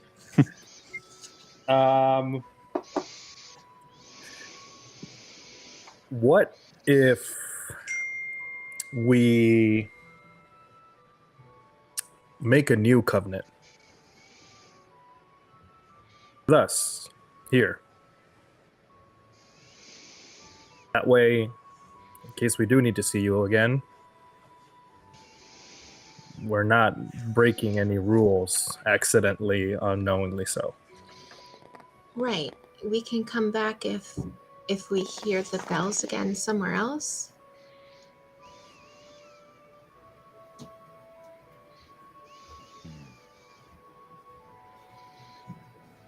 It's been foretold. In the stars. You can see Kusat kind of raise his head when you say it. One point of inspiration for Kusat. He says, I would be honored if you were to return to my glade. But it is not my permission you need. You must speak to the wardens.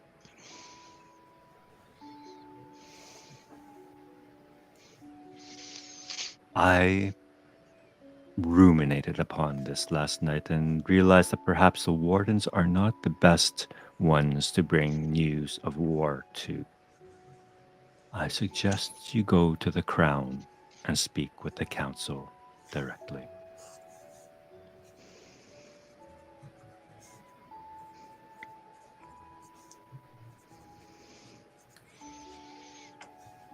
And I'll put up my hand to shake his hand. All right. And his hand like It's gigantic. envelops your entire forearm up to your elbow. And then I'll tell him while I'm shaking his gnarly knots. Hopefully, one day we can change your mind about Kenkus. I'll take my hand away. He smiles at that and says,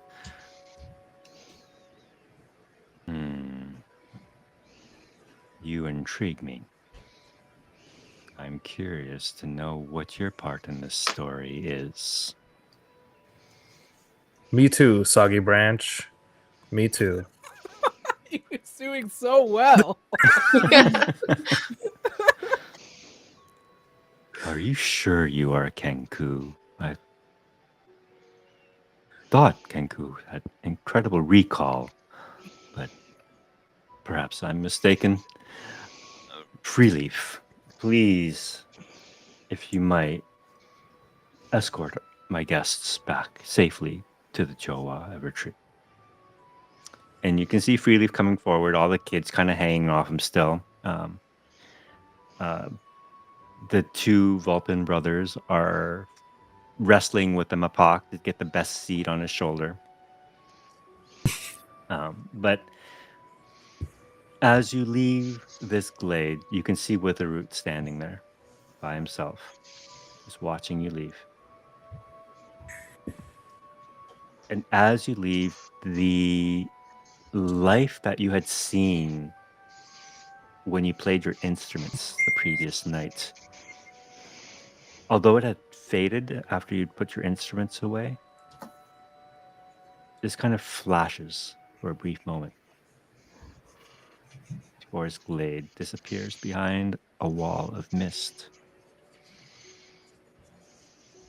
Not long from where you are back to the Jowa retreat, relatively speaking, maybe 6 hours away. Along the road, is there something you guys would like to discuss or talk to? You mentioned you wanted to talk to Kusat or the children previous night, but they were all asleep. Is Kusat walking with us and everything now too? Oh, yeah. Okay. Yeah, I was hoping to go up to him and ask him some questions about how the heart knot was guarded.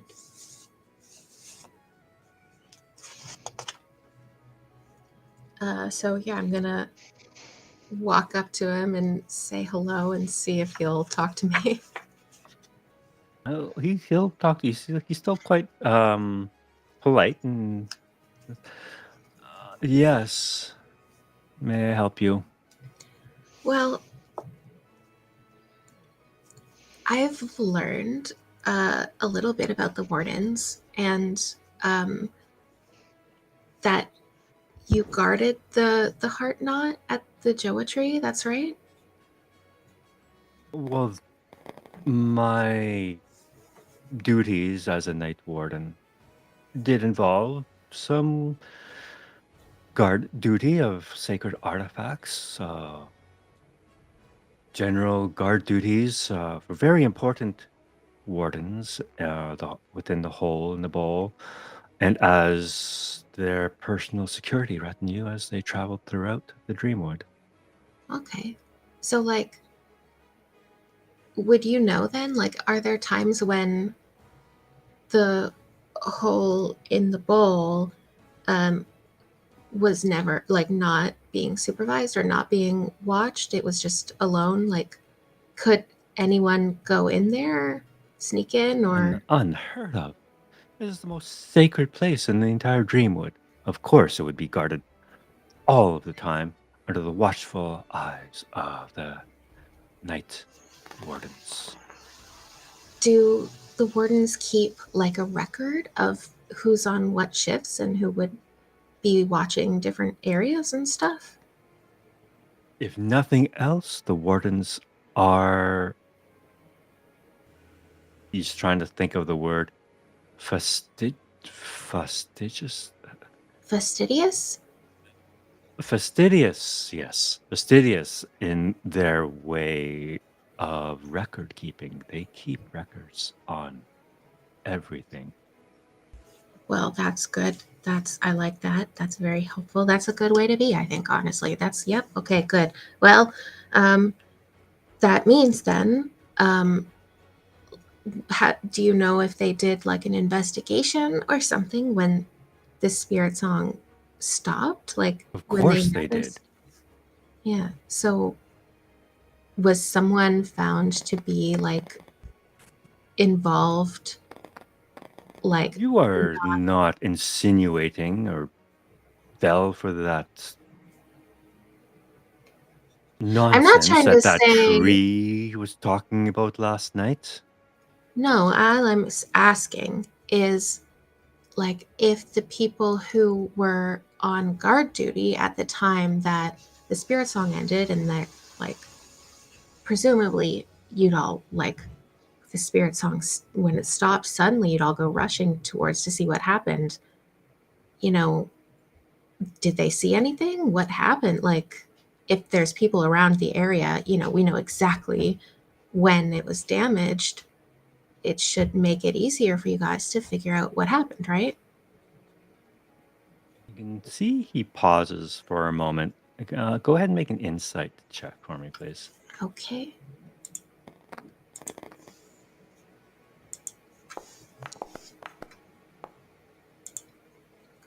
Nice. When you say all this, you can see him casting a glance over at Soto. Ooh. Hey yo. Oh.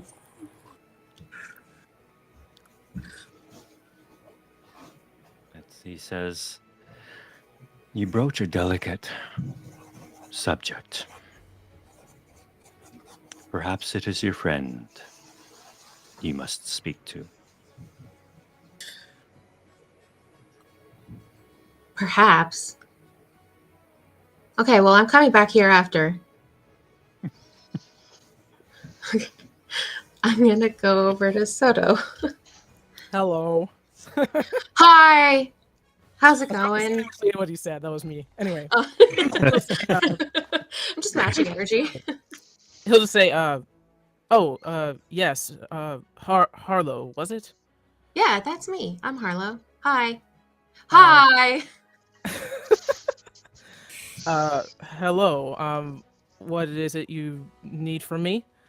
Well, I was just following up with Kusat about the the guard patrol at the place where the heart knot used to be kept, and he said I should ask you about what happened that night and what was going on, and kind of was weirdly vague about it. So you seem like pretty direct so far. I thought I'd ask you if you know anything, or there's,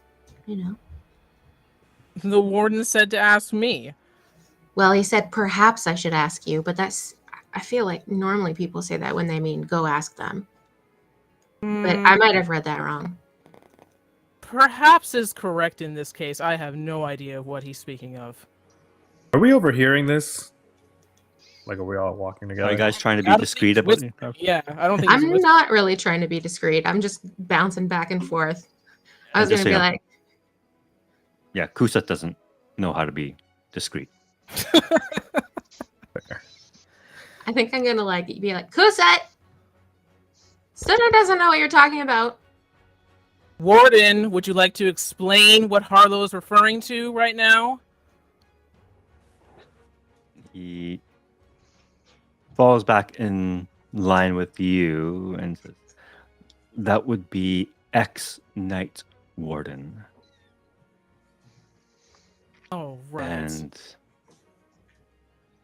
my apologies. I only tried to be sensitive in the nature of the death of your sister. Oh, makes sense for me and for him now. And he's just going to say, "Oh, that is correct. Yes, you're right."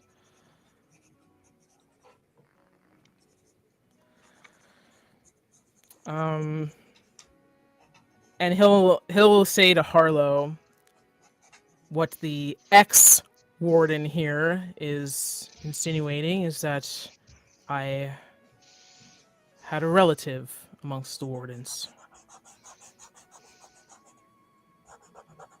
While this was happening?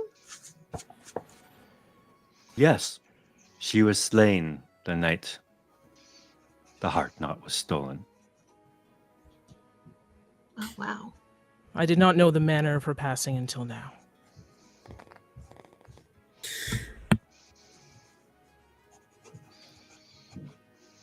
Wow.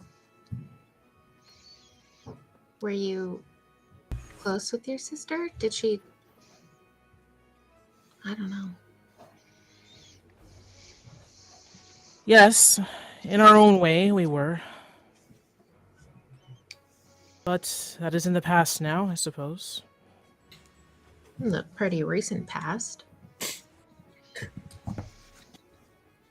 Indeed. I only found out before we were ushered onto this journey. So what That is your seems- intention then? Kusat kind of interrupts your conversation. And he says, you do intend on informing the wardens of the impending threat, despite what Soggy Branch back there mentioned? Nice. I pound him.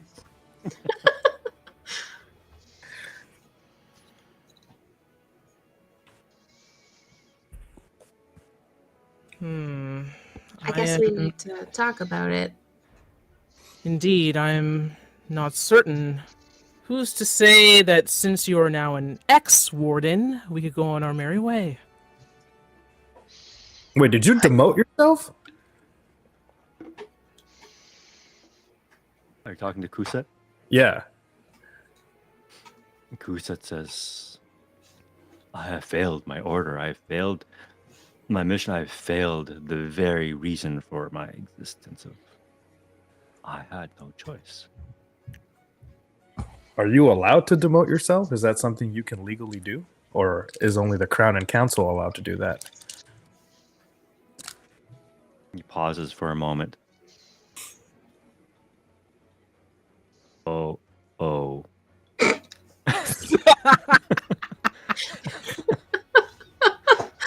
And he realizes he doesn't have his armor. He doesn't have his sword.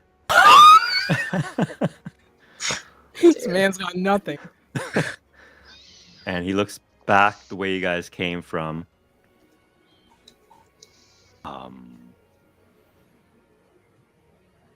I think I need to go back. Probably a good idea. Surely even an ex-warden shouldn't be unarmed.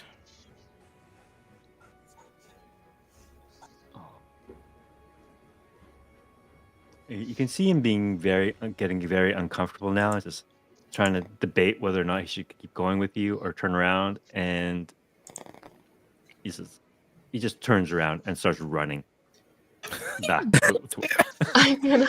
where he came. Oh boy. Perhaps we should stop and wait for him.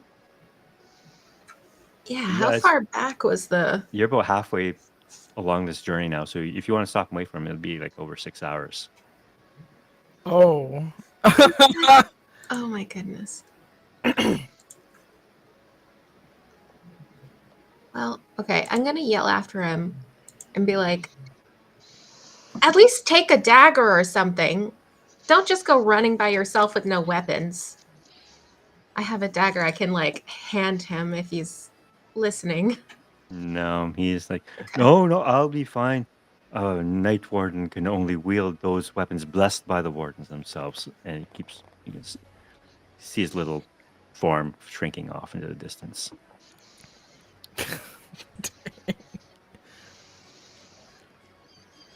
The guy's kind of weird, eh? That was an interesting display, yes. Guys, what in the tangled fox are we getting into right now? Can we just take a moment to unload everything that's just happened literally in the last probably 12 hours? Yeah. As long as we can keep moving, then why not? You could like slowly walk and get the kids closer to the edge of the forest, and maybe Kusa will catch up with us. All right. So you're only about 3 hours away from the Joa tree. So I, as a GM, want to know what you guys want to do when you get back to Joa. What are you going to do with the kids? Do you want to go to the wardens in the hole in the ball, or do you want to go up to the crown and see the council? Or do you just want to go home? I would like to talk to Enid a little bit to kind of make this decision. So I'm going to kind of look over at you and say, I kind of realized that Professor Tuttle told us not to let somebody find us. And then instantly a bunch of people found us, and we've been kind of following along with them. And I don't know what's going on with that or with the scroll. And I don't know who to trust and who's the bad thing we shouldn't let find us. So I kind of want to look over everything that we've got so far and make some decisions there, because I feel like I don't want to like go to the wardens or go to the crown and then they're who bad, you know? Well, it has been quite a bit of a whirlwind. The river took us somewhere that we weren't really planning, and I think that we benefited from that for now. Mm-hmm. As far as who not to trust, I think that we've done a fairly good job at avoiding those who might not have our best interest at heart, but walking straight into the crown or the wardens, we don't know what we're going to do. Yeah. I don't know. Can we look at the scroll again and hear what that said that we were given? I pull out all the books and the scrolls. We're just struggling as we walk. Which You mean one? the one that Professor Tuttle gave you? Just Yeah, as you the one guys that Professor Tuttle gave us. Find, and she said, find the other 4 verses, don't let them find you. But I don't remember what the verse was. Like I'll what was read on it to you. Thank you. And I think this might be in your journal too. It says, in the heart of the forest where whispers entwine, bind the purest of spirits to the heart of the pine. Let its essence flow forth in a soft, lilting rhyme to banish the shadows, to heal wounds of time.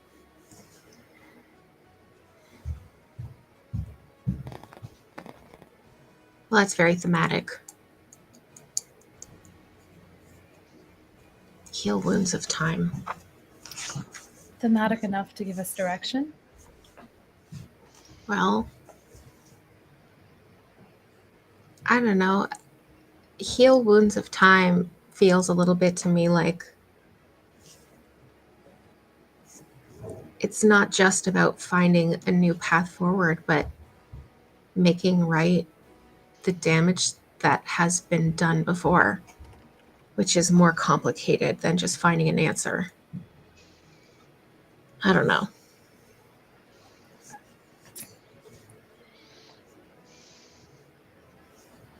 This is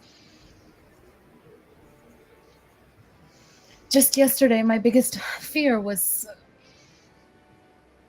to go back to the Luminarium, and whatever's happening now is, I don't know. Well, yeah. It's a lot. I recall that Professor Silverberry had asked you to deliver his book, or his tome, to the Luminarium. Mhm. Yeah.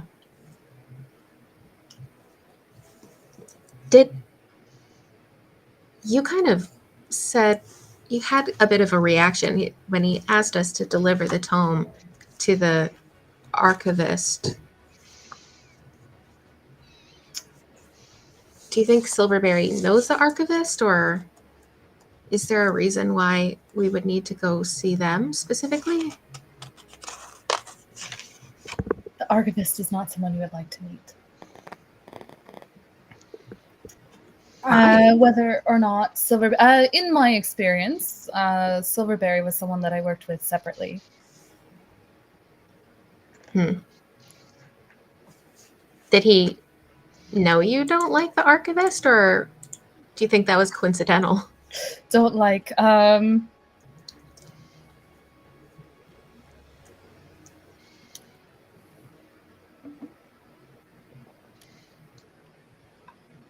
Silverberry is a very,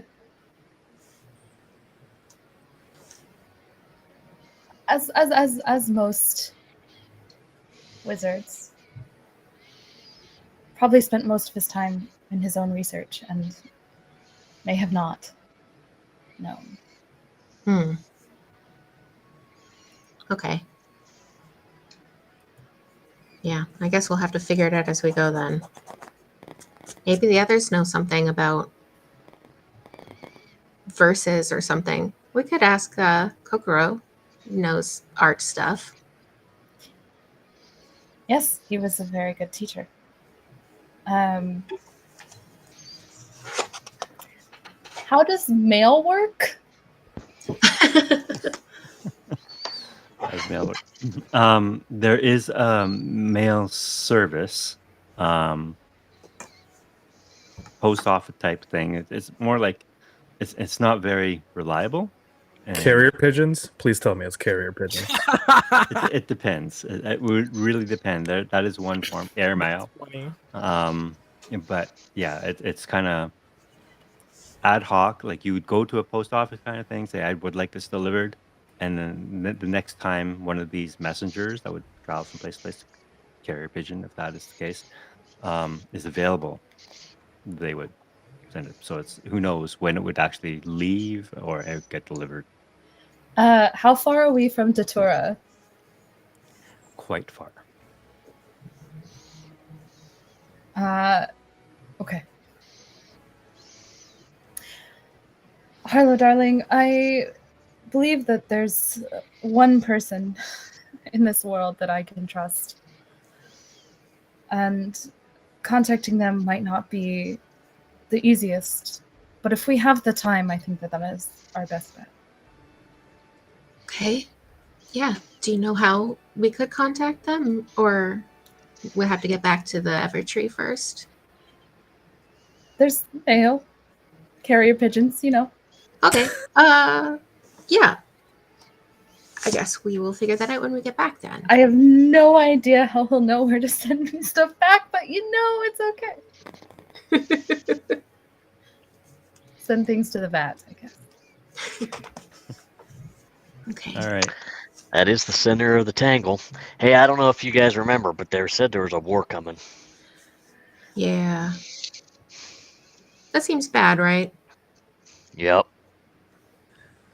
Well, who do you guys? You're from the Evertree. Who would you trust to tell? Do you have any opinions on going to the Crown directly? Well, can't say I've ever been to the Crown before, but that'd be the place I'd go to. Start at the top.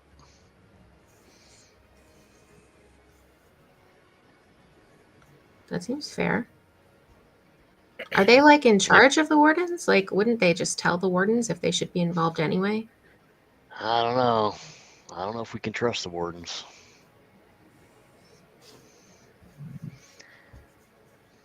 There's a I reason. don't even. Go I ahead. don't even know if we can trust the Crown at this point.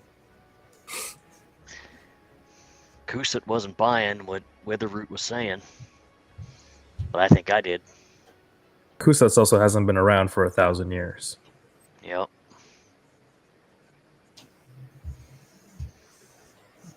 Yeah. I mean, heck, things have been pretty crappy recently. Wouldn't surprise me if things are starting to unravel. Yeah. I mean, it does seem like Kusat has good intentions. And if he's like defends his fellow wardens, probably there are many others with good intentions. But if there's corruption, we don't know who those people are and aren't.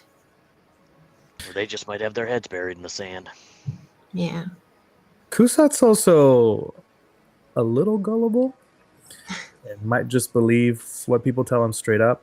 So there was kind of a reason why I approached him, and he ended up taking the route that I hope he takes. So then that way, when we end up going to the Evertree, he's not in the, I guess, vicinity of a warden, and we can kind of move around without that. Because if we're around a warden, and maybe the wardens are involved in some corruption, then that kind of just pigeonholes us, full pun intended, into going a certain way. So now we have a little bit more freedom. Is Daisy with us too? Yep. Who's to say the Crown's even going to believe us? Who's to say anyone's going to believe us? I barely believe us. This is super weird. We're going in there with some legendary tale of 1,000 years in the making, and we only have trinkets to prove it. There's only one way you learn stuff, the hard way.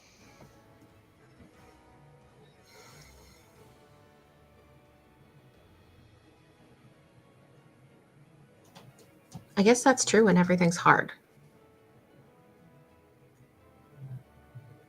Okay. Well, I guess that means our question we have to figure out is whether we go to the Crown or we just leave and do our own thing. I think we need to bring these kids back home first, right? Yeah. Isn't the original reason we came out here and attempted to help, etc. So we should probably take care of that first, and then we can figure it out from there. Agreed. Yep. Casey, you mind giving us a hand with the kids too? Of course. Of course. Make sure they get home safely. And that includes you, old man. Get you back onto that stool. Yeah. All right. So you guys are going to head back. You guys reach the end of the forest, just on the opposite side of the Silver Run Bridge. And this is where Freeleaf says goodbye. All the kids give him a big hug, and he just hugs each of them, and pauses, looks at the young stork girl. T. This seems to be the only word he has learned this entire time. So cute. And the kids reluctantly let him go as he stands at the edge of the forest, just kind of waving at them. And Daisy kind of takes a couple of them by the hand and tries to usher them across the bridge with you. So the first stop is going to be the vat to return the kids? All Well, right. except Ruth, I guess. Or the Undertangle? Where are they from? Ruth Get is it from back. the down below. Hmm. What about Knox? But if you, those are all these. The rest of the kids are from the Tangle. Okay. So if you want to use the copper vat as like a rendezvous point, where you just bring the kids there, notify the parents, and that they can all meet you there. That's not a problem. We did leave at least Meatball at the vat. Yeah. Yeah. Okay. So you guys all make it back to the vat. And hold on, I just have to fix something here.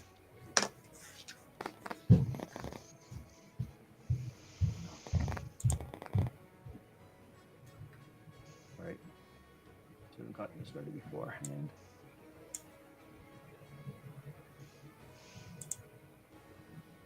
There we go. And you arrive at the vat, and by this time you left first thing in the morning, middle of the afternoon. And you walk in and you immediately see on your stool.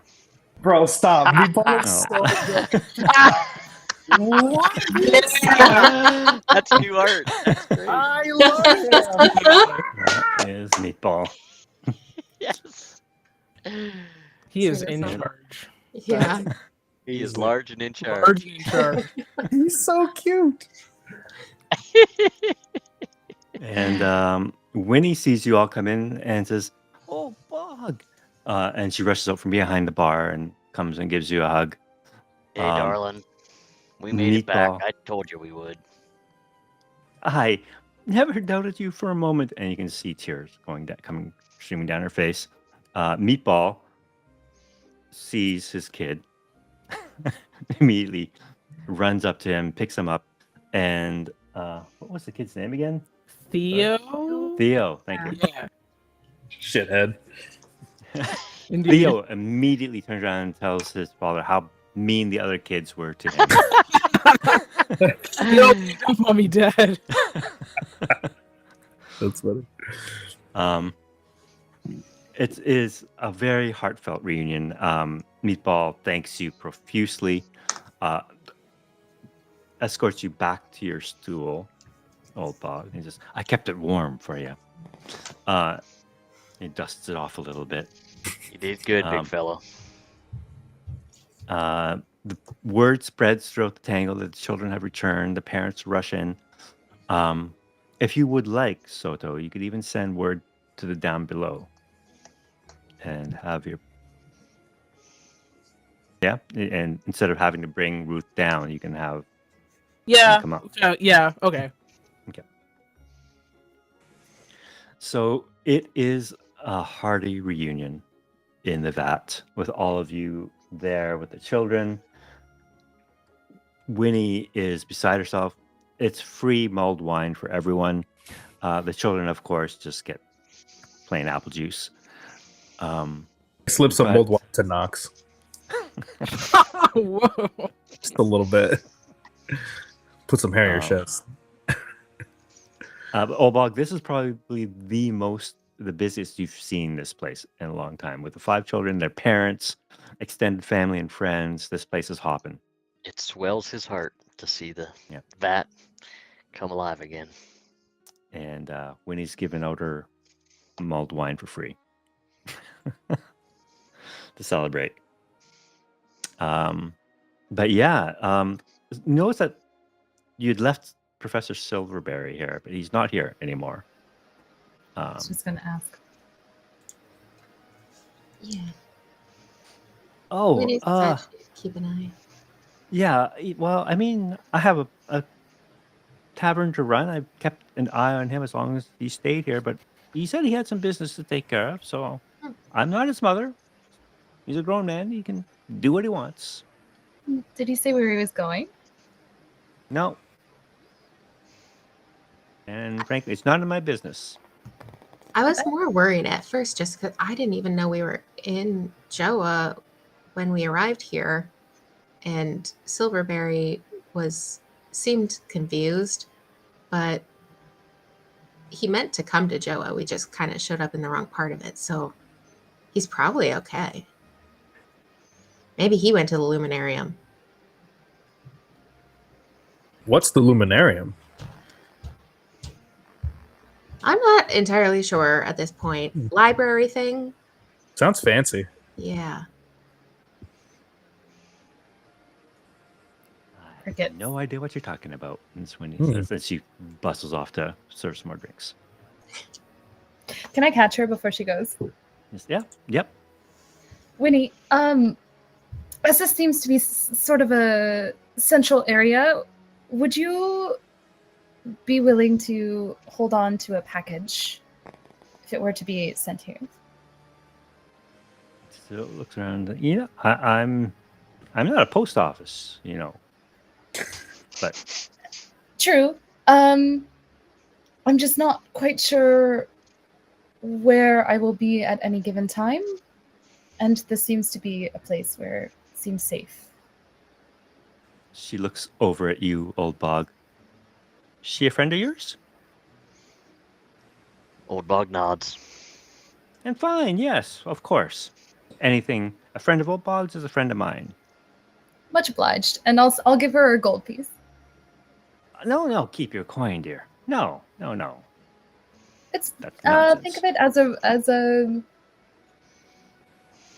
Think of it as A gesture payment of good for the conscience. wine we had last time that we forgot to pay for. I think Silverberry paid for it. Old Bog will reach out his hand and take the gold. I'm okay with this. Winnie slaps your hand, old bog. Darling, And now, old bog, you know better than that. No friends. Friends drink free here. And she pushes the coin back to you. Need it. Old Bog acquiesces. Put it back in my purse. Fine. Meatball kind of looks. Am I a friend? And Winnie said, no, you're not. No. Damn. Damn. This works. So, while you are all gathered here at the Copper Bath, Daisy approaches you, old bog, and says, "The kids are home safe. You are home safe.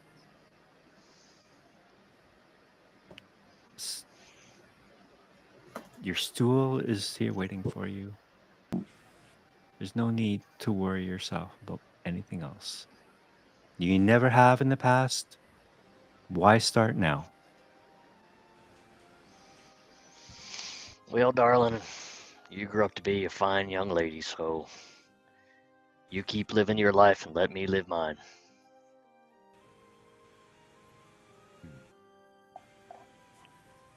Fair enough. I mean, that's what we've been doing all this time anyway, so I suppose nothing changed there. You Think. heard what that tree said. Same as me. This whole place could go up in flames. I ain't gonna let that happen.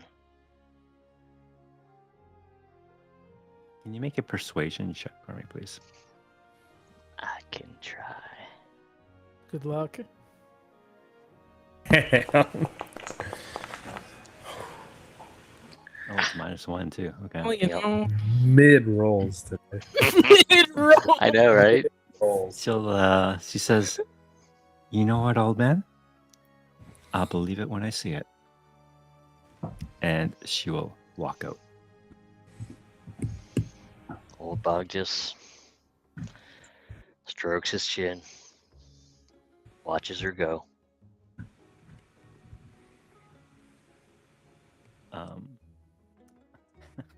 Meatball comes to all of you and says, "Thank you.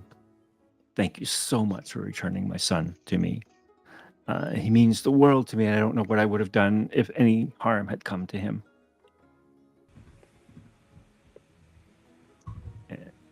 you can see Theo behind him, just trying to sneak glasses of mulled wine behind his back.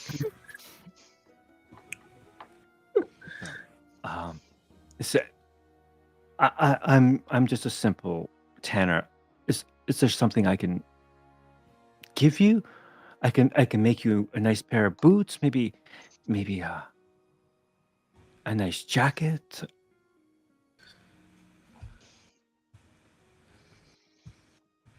He's a tanner, you said? Mhm. Hmm.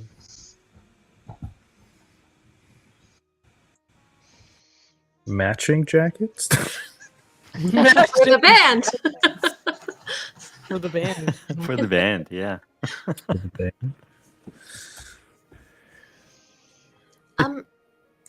Maybe I don't have anything that I have in mind right now, but when I come through here, would it be okay to call on you if I need to build something that requires leather? We could maybe work together on something.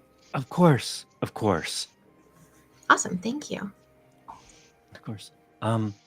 He looks at you, old Bog, and Winnie, and now that old Bog is gone, I don't work here anymore. And Winnie just looks at you, old Bog.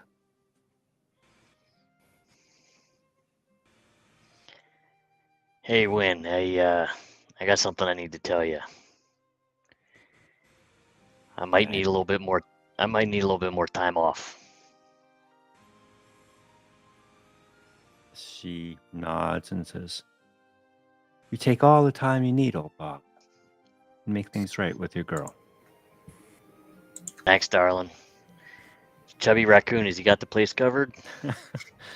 You know he's no old Bog, but I mean, he'll keep your seat warm. And Meatball says, "Yeah, I'd be honored."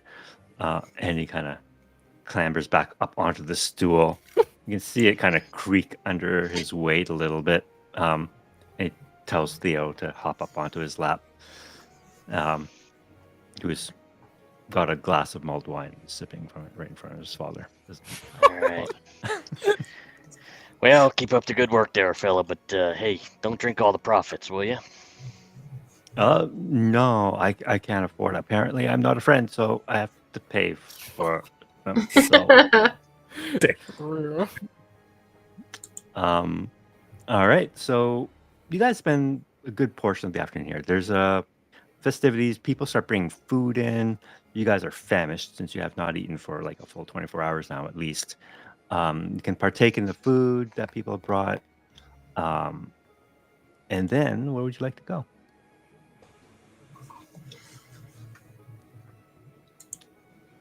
Are we all like sitting at a table, or are we like randomly? Yeah, sure. Yeah. Yeah, let's your go to a- tokens let's are going go to be to a a- little small here. Go to a But- booth and come up with a plan.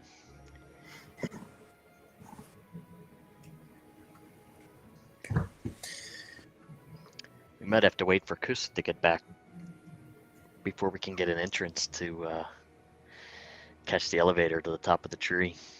Do we need a warden's permission to do that? To go to the hole in the bowl. The hole in the bowl is open to everyone. You guys can go there whenever you want, and it has the different shrines, the various pantheon of deities worshipped here, and that's where the wardens typically hang out in there. Okay. In that area. I'm gonna pull out Kusat's warden emblem and I'm gonna put it on the table. I'm gonna say we have something to work with if we need some sort of official anything right here. To move around if we need to.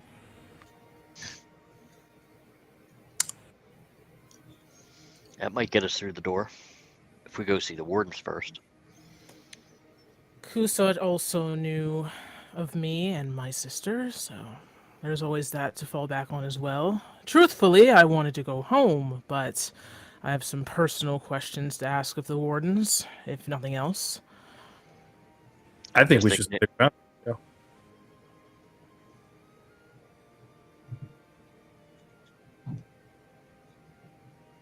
But what does everybody think? I mean, like the tree guy told us literally he's been alive for 1,000 years, and he said Yeah.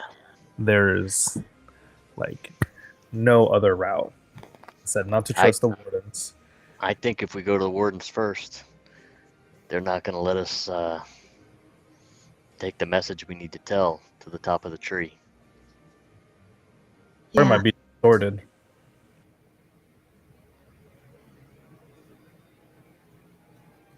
Is there a way to go directly to the top, like where the council and the crown are? Or do we have to, like, oh, okay, cool. Yeah, you would know this area. Okay. Kokoro. It's Back streets and such. All right. We should. That's my vote, guys. I think we need to take this to the top and have them disseminate it. However, I'm assuming though the council should be aware of the history of its people, the covenants that the wardens have made throughout the years. So we can have enough information to have them trust what we say. Then That's what I think. maybe we can get something out of it, like not like just information or like anything, or pass this on to somebody more important than us. This is a lot.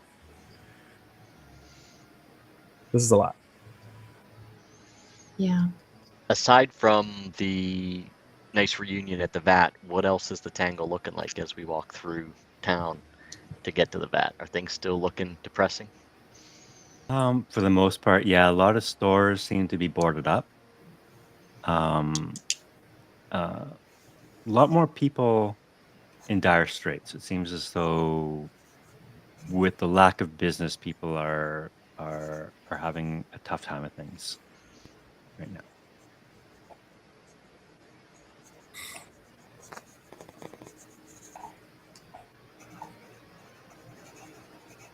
Soto, Enid, thoughts? When there's rot in roots, it grows to the top.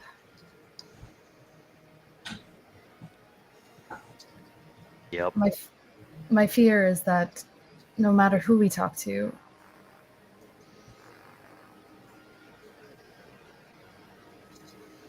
we might not be met with the most welcoming ear.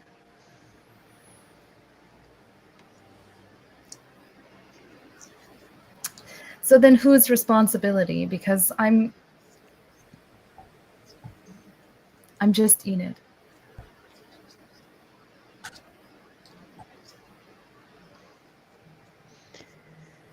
We need to find the storytellers, the lore keepers, the folks in town who remember what Witheroot remembers. There's got to be someone. You guys would know that would typically be the wardens. That's their job, to archive history. Well, I'm wondering a little bit if, like, we have several connections to the wardens already that could get us in the door. Kusat came to find us, and Soto, your sister, was a warden. So maybe relying on that and not mentioning Kusat, Anything? since he's here yet, we can go there and try to get more information without having to report to them as if, hey, we have info for you that we're here to report. Like, if we get more info from them, then we could potentially go on and warn of the war to the crown if we think that's a better idea. I What just if? feel like my main concern is if we go on like a fact-finding mission and don't warn of a war, and then there's something happens and we're too late sharing this info, then that's no good. But also, if we go to the crown first, then the wardens surely will know who we are and be on guard if there's something corrupt there. That's true. We can't show up, knock on the door, say the sky is falling. We certainly don't have to go in and spill the beans all right up front.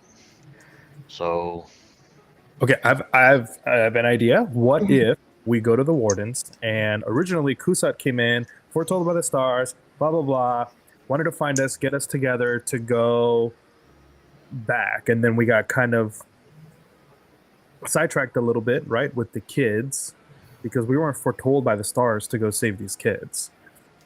So we can go to the warden, say, hey, Kusat came and found us. We all just happened to be at the vat.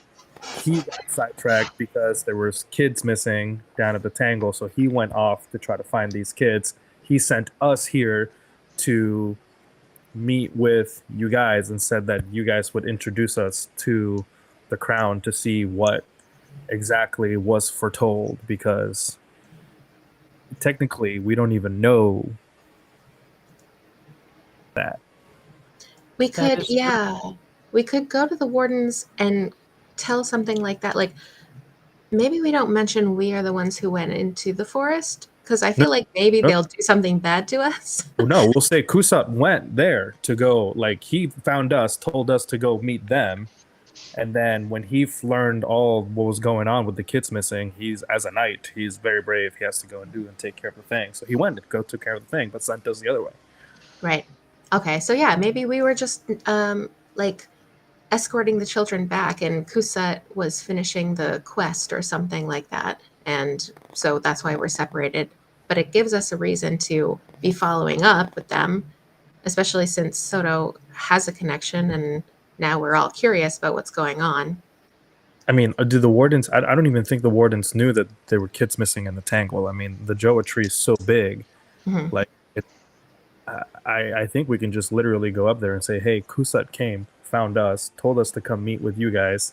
And if they ask why he's not here escorting us, we'll say he ran off to go save these kids because that's his duty, and he gave us this emblem to prove that we had spoken with him, and then maybe we can gain some trust there. That seems like a good plan to me. I'm in agreement with this. Just so long as we don't tell any tales, because he's going to show up. And if he Mhm. tells a different story, we're At some point, done. but we have to move fast because he's Yeah. maybe 6 hours behind us. Yeah. Maybe Probably also 3 we now. won't mention specifically that he went into the forest, because Yeah, he just wants to go save the kids. Yeah. Find information. cool. Okay, All right. that sounds good. Plan in place. You guys decided to go to the hole in the bowl. Reckon that? Visit the wardens. Can I spend 10 minutes to kind of scrounge craft myself like a bit of a disguise, like maybe a cloak with a hood, and like Sure. just to kind of look like someone from around here or something like that? Yeah, not a problem. Cool. So you created something of a disguise kit kind of thing.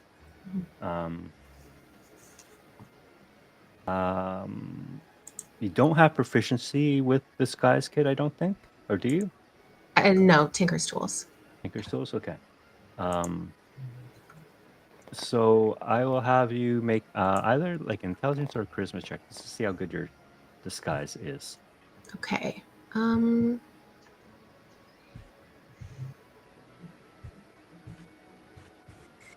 It'll be intelligence. So again, just roll a straight 20, or how do I do? Just yeah, or you can we can do it either way. You can just add your intelligence bonus, or you can click on intelligence. I don't think I did that right. That's weird. I heard the dice roll, but I don't see it. Yeah, and I gave it +2. That's my intelligence, but it just says 2. Oh, it just says +2. Okay, that's but why. it's not a red, so I Yeah. didn't roll. Yeah, I don't Yeah. know what that means. So, yeah, just okay. So just roll D20 and we'll add 3 to it. That's Okay. sounds easiest.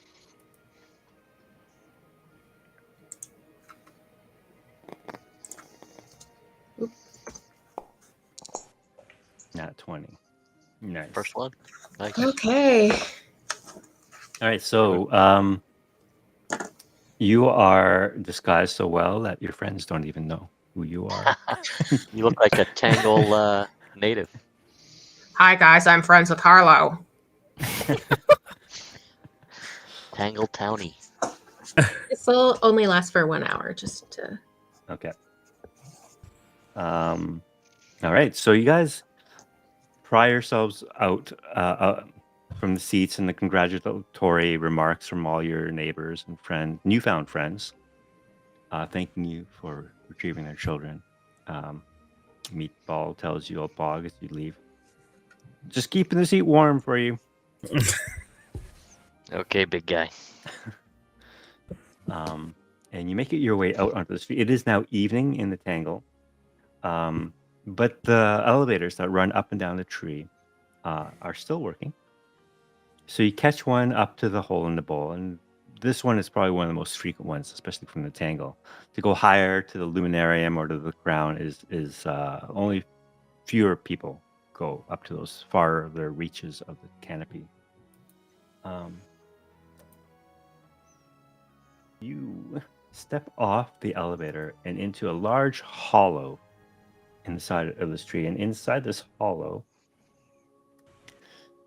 are several different shrines dedicated to each of the deities within the Dreamwood. Adorning each of these shrines, you see symbols of a wolf. This seems to be a frequent motif throughout this area. The hole in the bowl is actually quite large. The ceiling extends easily, probably about 50, 60 feet above you. And again, there's intricate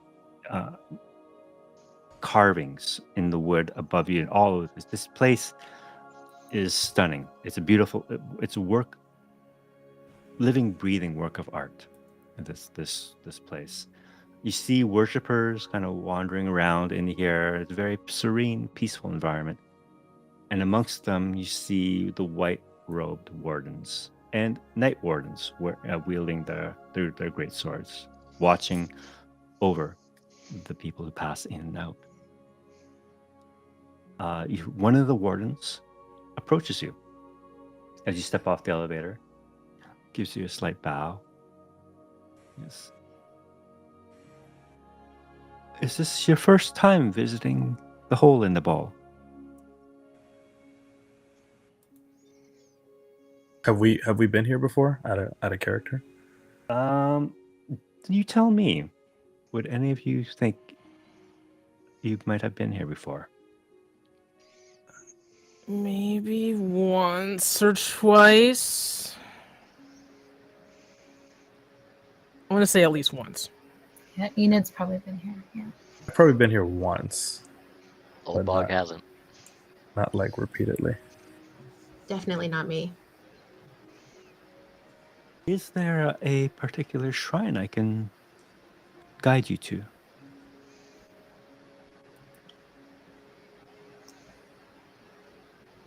We're actually here to... Actually, we don't even know what we're doing here. Just to be very honest with you, are you familiar with Kusat? Little guy? Kusat. Big...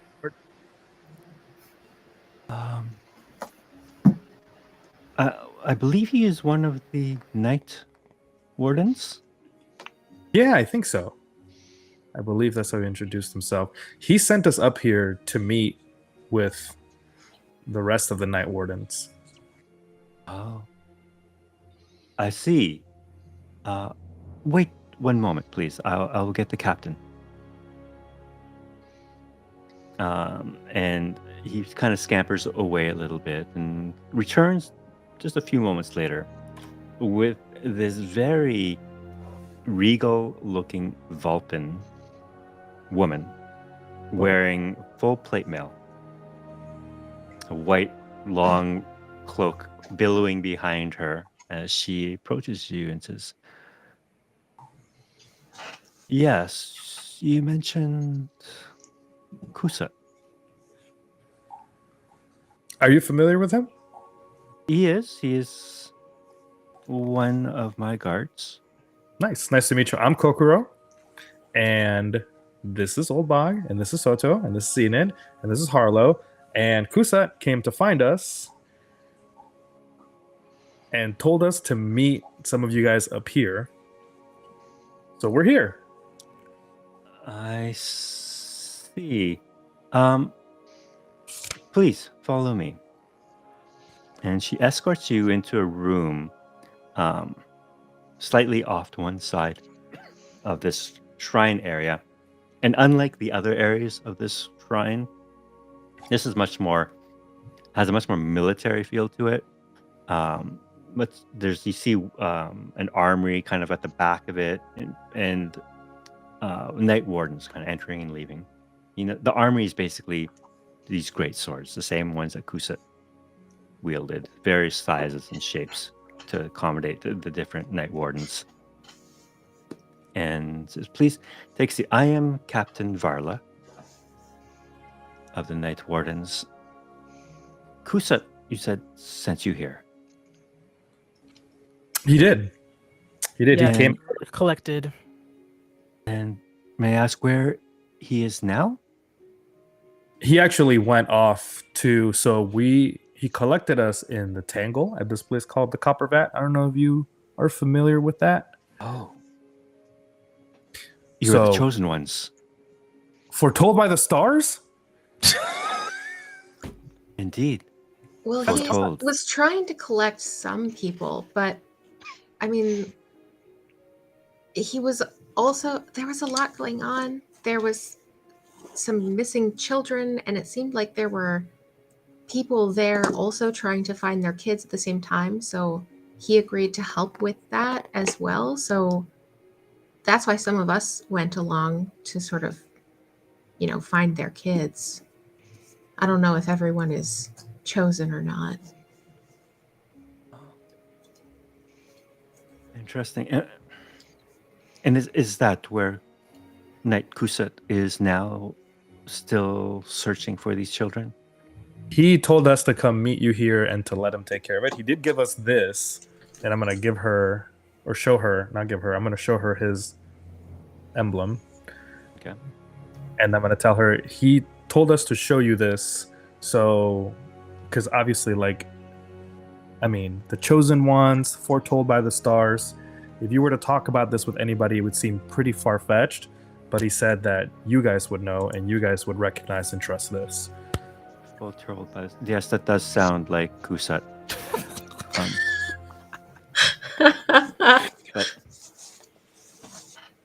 But I dispatched him yesterday to the Tangle.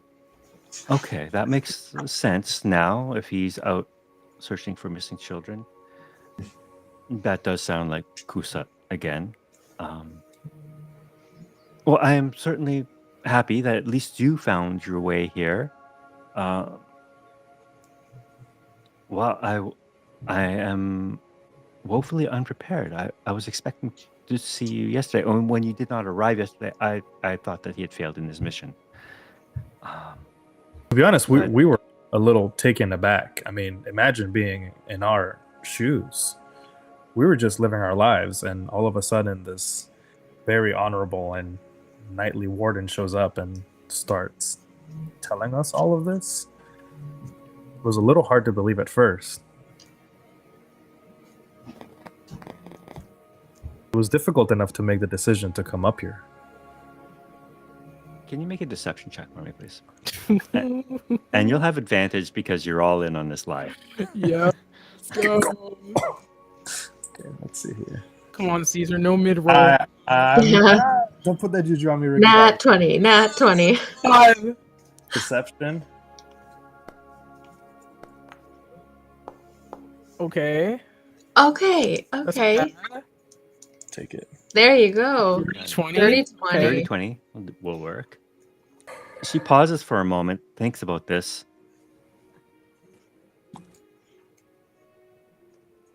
It is odd. Kusat is one of my best knights. He's very diligent in what he does. And clearly, you have met him. But it is odd that he would... Okay, please wait here. I shall gather the elders, the elder wardens. One of them, I know she's around here. Please wait in my office. I'll be right back, and she will know what to do with you. Thank you, And Captain Varla leaves. Captain Varla. And as you look around this office, it's pretty austere.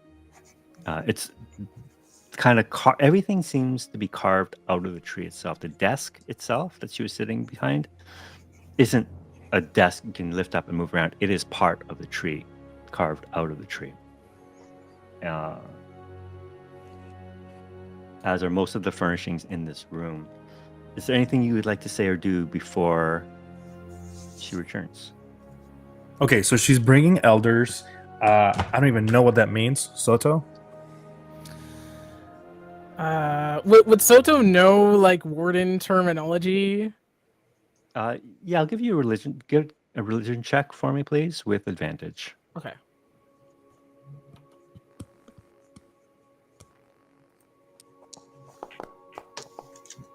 Oh yeah, for sure. Not dirty 20. So the wardens, you can think of it as like a form of clergy.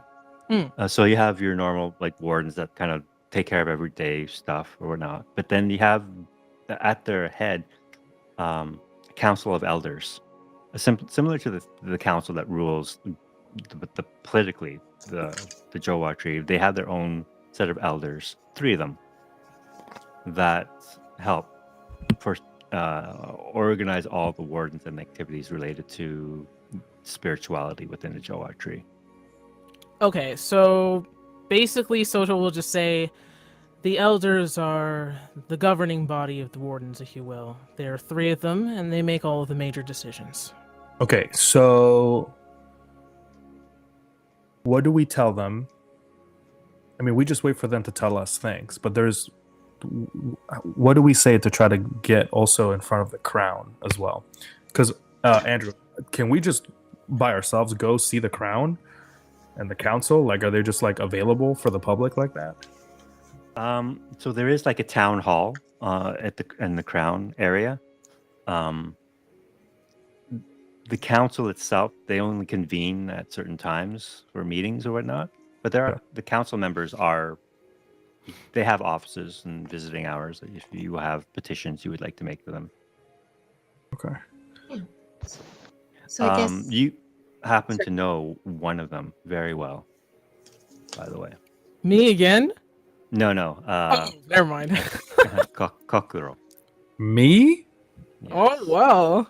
Well, fuck. You got friends in high places. I don't want to talk about that. oh, Anyways, all of that was out of game. So I guess we talked to these elders and we kind of let them lead and I think that would see be the wisest decision. if we suggest is like, hey, is this something that the crown would be interested in knowing about, or the council? Is that just too straightforward? We could ask them if it needs to be escalated, then that could give them a false sense of agency. Ooh, I like that. We need to build a case, though. We don't want to be Chicken Little. A case for what, though? Like, we're chosen ones, right? Like, That's true. I'm not the chosen one right now. Potentially, we could say that some of the chosen ones went with Kusat or split off from us at the same time. And that way, we're not all a potential target if there's some reason not to trust the wardens with this whole prophecy nonsense. Do we know specifically what we're chosen for? I mean, Kusat, when he was on his little dramatic event at the vat, right? Do we know what we're chosen for specifically? I don't know yet. That's why my concern is having my soul put in a vessel for the rest of eternity. I'm not super jazzed about that idea. I did. Yeah. But yeah, if some of us aren't chosen ones and some of us are when they come to see us, then we may be a little bit safer or at least have more time. He could also be wrong too, right? I mean, Yeah. I literally got him to believe that he was the chosen one. That's true. So that being said, I mean, we can just like we have a good scapegoat, and that is that man is extremely gullible bird raptor guy. So we can just say, hey, we were just at a bar, and then now we're here. Like, how do we even know anything of anything? Right. All right. You hear footsteps approaching. And the door opens back into the office, and you see Captain Varla return with another white-robed figure, female servant, wearing white robes, and you can tell her robes are slightly different in the sense that they have gold trim on them and gold embroidery that's kind of running the length of the edging of her robes. And she has a very she's more like an older servant. Her fur is starting to go silvery gray. Her horns look a little dull, and you see them cracked in places here and there. And she's got in one of her ears like it looks like it's been snipped. So there's a little triangle missing out of it where it was cut at one point, didn't heal fully. And she walks in and sees you all, and bows deeply to each of you. I am Elder Lily, and I am so pleased to make the acquaintance of the Chosen Ones.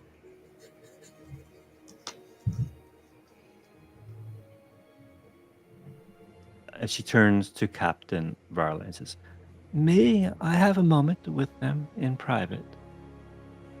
Captain Varla clicks her heels, nods briskly, and walks out and leaves you in the room with Elder Lily.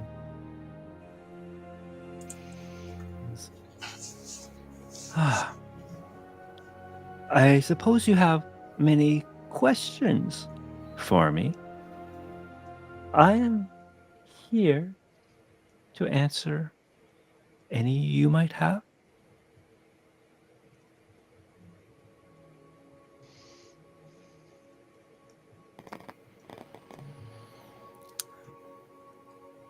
Elder, we have all been assembled here as the Chosen Ones, but we don't know what we were chosen for. Would you be able to enlighten us? Oh, most certainly. And you must be Soto. Do I have that? Right? Correct. Excellent. Well, as you may know, the Wardens, we pride ourselves in keeping accurate historical records of everything that transpires within the Dreamwood, and that includes lineages and ancestors. Go on. And you, as well as several of your friends here, are direct descendants of the original heroes of the Spiritsong.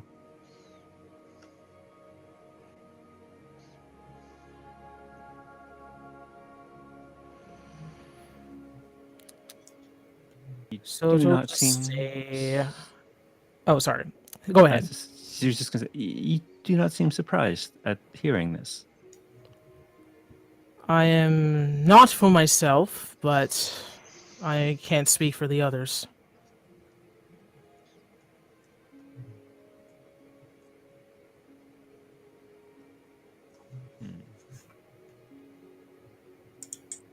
She turns to you, Old Bog. And you, my good sir, you are descendant of Delilah, the greatest huntress of them all. If you say so. Heck, my herd's back at Shady Grove, that's all I know. And she turns to you, Harlow, and says, "And you are Harlow." Yep, I'm Harlow.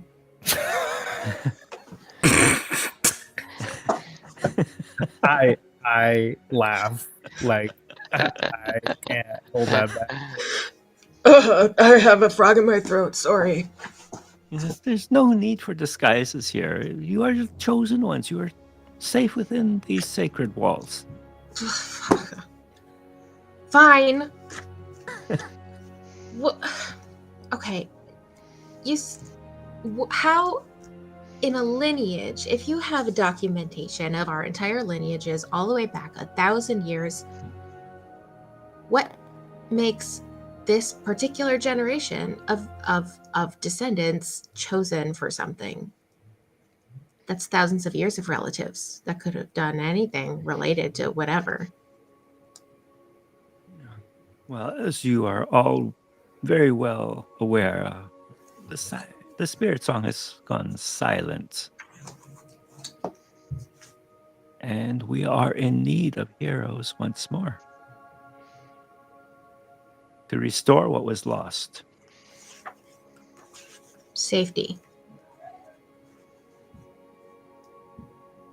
And you, at least 3 of you anyway, are direct descendants of those original heroes.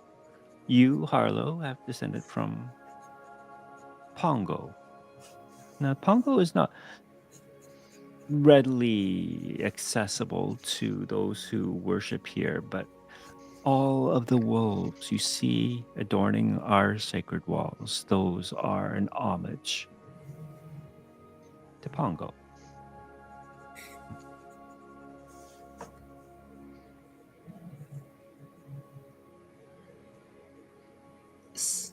You knew my name, and you know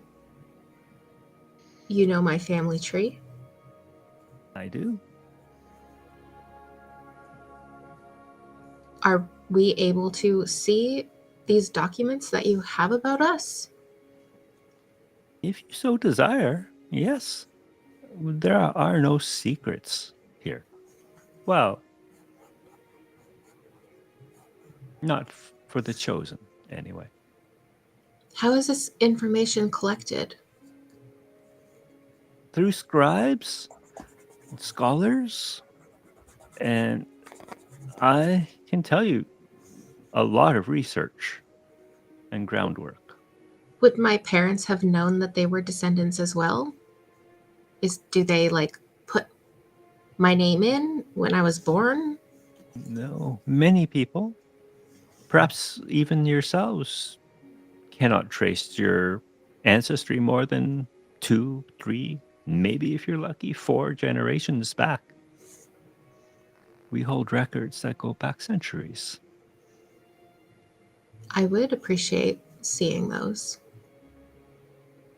Of course, I will make those available to you as soon as I can.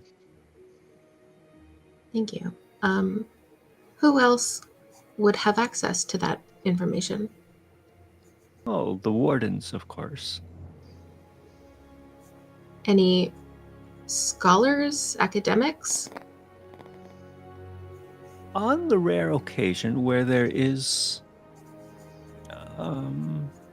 cooperation between the Luminarium and the wardens, yes, we do share that knowledge sometimes.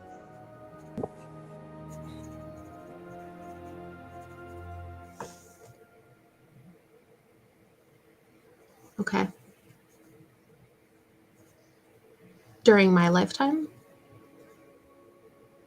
No. Regarding me? How old are you? You seem quite young. I keep being told that. I'm adult from a puck, but 17 years old in years' time. Well, yes, we have had dealings with the Luminarium in recent times, especially these last few months when the Spiritsong has gone silent. We have reached out for their assistance in helping us resolve this issue. And it is actually through them that we discovered you two. And she looks at you, Kokoro and Enid. Sorry, not a descendant here, as far as I know, but what is the Luminarium? It is a place of higher learning, where scholars go to study things in a academic sense as opposed to a spiritual nature. So how did academics end up with me? Well, you see. Now, this is where things get interesting as she looks to you, Enid. I understand you have a fondness for stars. That's me.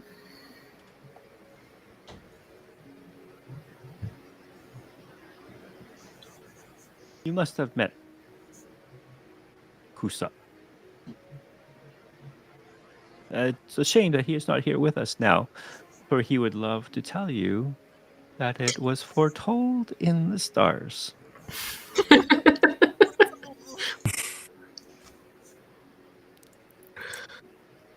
There was an ancient prophecy. At the time the Spiritsong was born,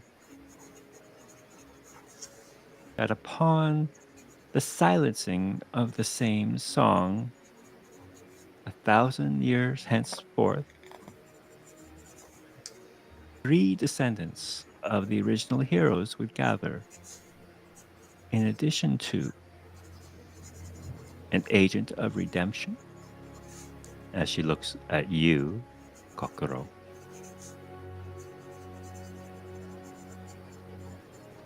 And one who can reach into and tap into the power of the great rhythm itself, as she looks at you, Enid.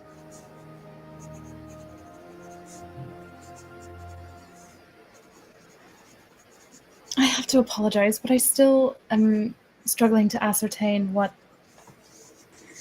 my involvement or what this has to do with me. Well, to be quite honest, I don't know either. The prophecy simply said that the 5 of you would be responsible for helping restore what has been lost. Where did this prophecy come from? How do we know it's accurate? It was provided by a warden. My ancestor, who had a gift of divination, a very powerful and profound one.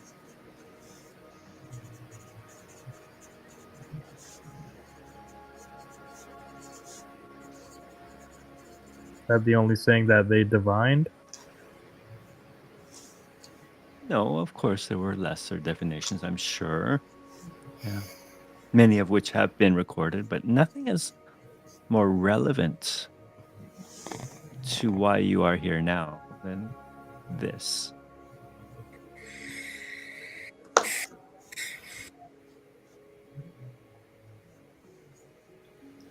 And curiously, she had the assistance of a Vesper in making this prediction.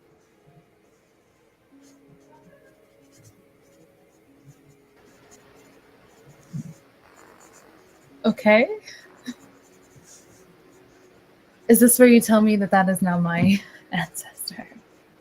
Seems there's a pattern here.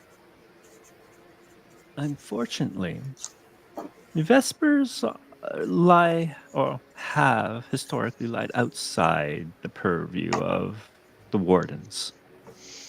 So our records of the Vesper lineages are not as complete as we would like.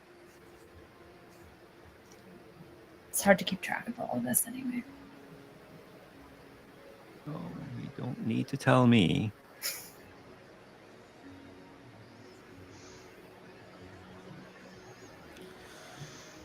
So, now what is it exactly that you want us to do?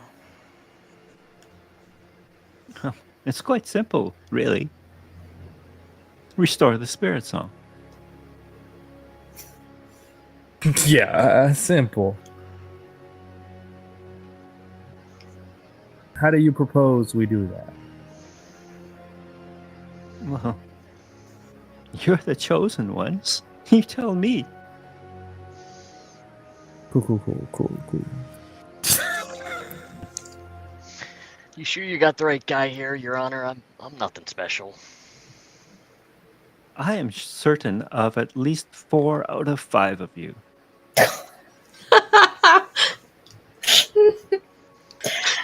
I suppose we should leave it to to the unknown as to which one of us you're unsure of. Oh no, I am simply astounded that you, as she looks at you, Kokoro, have been one of the chosen ones. Since it was your ancestor that simply was the cause of the necromantic war in the first place. Damn. Oh With Ruki, right? my god! What? What? Yes, your ancestor was the original necromancer.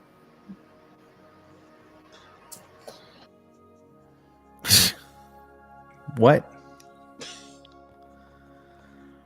Yeah. You definitely have the wrong person. I am not.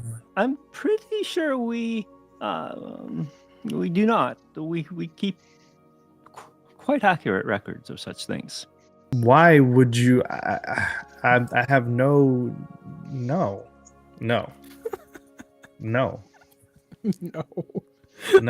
There's no way. No. He is not taking this very well. That guy was a dick. Oh yeah, quite a big one. We really How- don't how- our band name. How? No.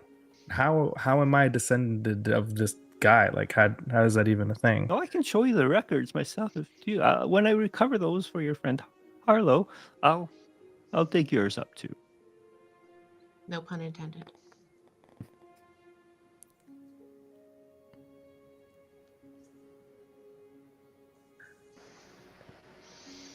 Old Boggle pat Kokoro on the back and say, it's not that bad, little fella. You'll get over it. I'm just gonna sit down. I'm like flabbergasted. Yeah, it's not a coincidence that every generation of your family since Kramine started the war has named their children with the letter K. And hardly original for Kenkus. I would have expected perhaps a little more, but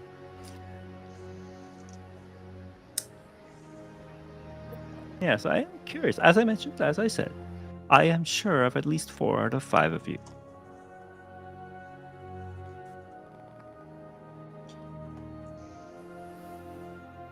So, now that I have gathered you all here and you told you who you are, why you have been chosen, I am very curious as to how you plan on going about saving us and restoring the Spiritsong. Well, our first step, to be direct, is to probably report what we know about the quest we were just on, helping Kuset find these kids, and let people know what happened with that. People are worried about their kids, you know. I feel like if all this is prophesized, then ignoring what brought us together is a poor choice and will probably lead us to the next step. So I would like to follow that trail and get to know each other a little bit better, since we clearly all have connections.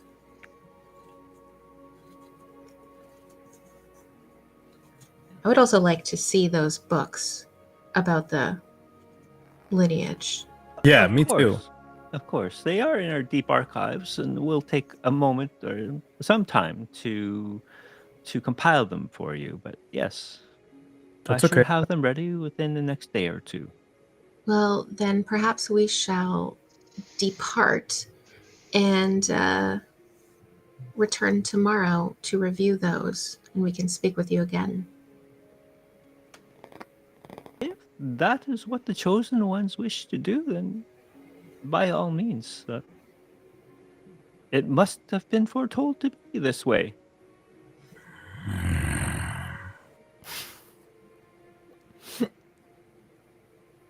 Must have been. How can you just give, I don't know, like what, 5 strangers just leniency like that? Hey, do whatever you want. You're the chosen ones. Like, It has been foretold. By who, though? The stars. Oh, right. Stars. we're told by the stars. Convenient how prophecies always talk about things being foretold in the stars, but never any hint about what we're supposed to do. Religious dogma at best. Oh, well, perhaps I can be of assistance there. Perhaps if you visit the Luminarium, I have been working with the archivist there. She's been terribly helpful in attempting to correlate the various it's all beyond me. I'm not an academic by any means, but all the stars and their formations and how they coincide with events taking place, and this all seems very interesting to me, and perhaps that could be of assistance.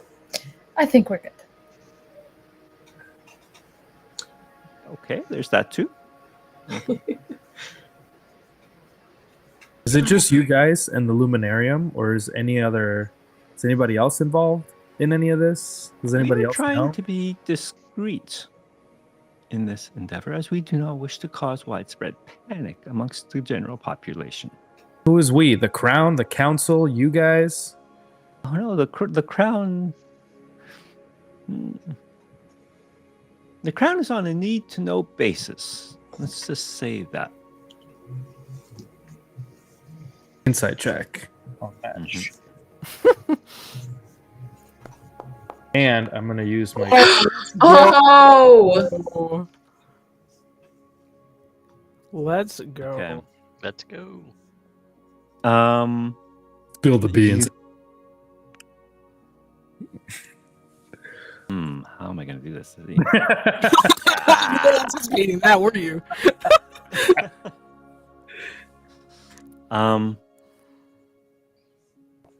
Everything she seems to say, she seems to come across as a kind of maybe a little wacko old lady. Very, very devout, very firm in her belief and the prophecy and you being here and your roles in that prophecy. But you get a hint. Perhaps it's just the way her eyes keep shifting back and forth, the way she's fidgeting with her hands, that there's some kind of underlying nervousness or something there that she's not being completely forthright about.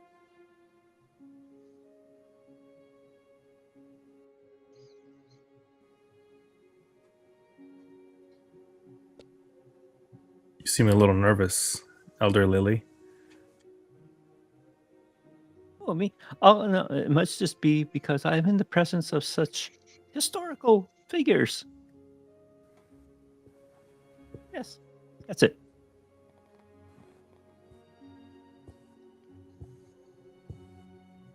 Okay. Bullshit. So, do you... Where is Kusut, by the way? He went to go see about those kids in the tangle. Yeah, he was a few hours behind us, so he should be back soon. I hope. Oh, well, I hope so too. He's a good man, that one. Yeah. Very honorable. Mm-hmm. Indeed, very.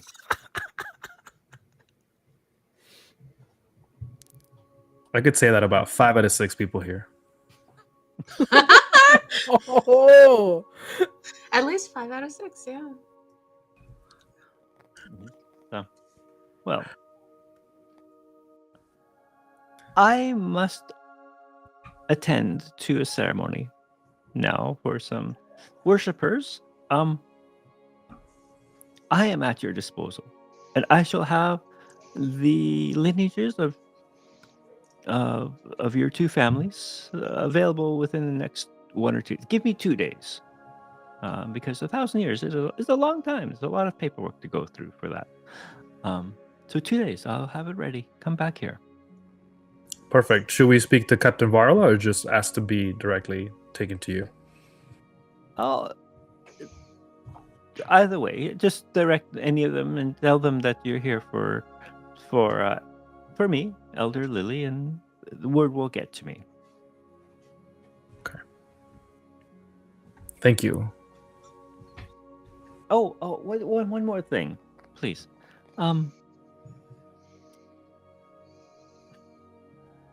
Please be discreet about your role and who you are in the prophecy. Again, our objective here is to avoid widespread panic amongst the people. We don't want people thinking that, we the wardens lost the heart knot, and what it signifies. And so if you could just keep this to yourselves, that would be spiffy. Did you not lose the heart knot? What happened? It was Well, lost, wasn't it? I would say it was more stolen than lost. And this is something else. I would be completely forthright with you. I do not trust the 2 other elders completely, because the heart knot was stolen in one of the most highly protected sacred parts of the hole in the bowl.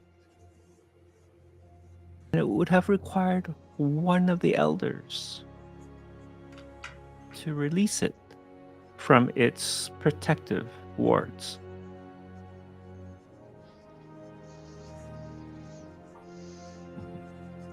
Would you not know who was here, who was on duty, who was seen by the other guards that night? Unfortunately, the wardens and the knights that were on duty that night, they were slain. All And of them. she looks at you, Soto, and says, "Oh, I'm so sorry. I should have been. That was so indelicate of me. I am sorry for your loss."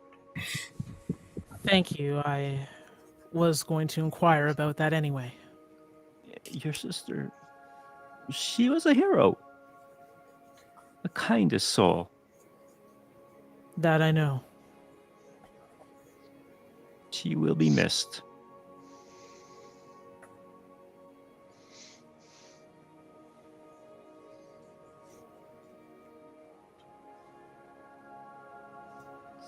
So,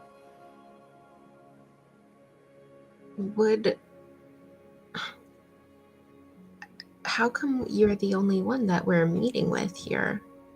Would not the other 2, especially if they have some kind of, involvement in what's going on, want to know of us and be involved, if not to disrupt things? as elders, we do come together and take counsel with one another on matters of spirituality and the good of the congregation and the community at large here at the Joe Library and the Dreamwood at large. But at the same time, we each have a large amount of autonomy to do our own thing. And as a result, I am given the privilege to perform this investigation on my own.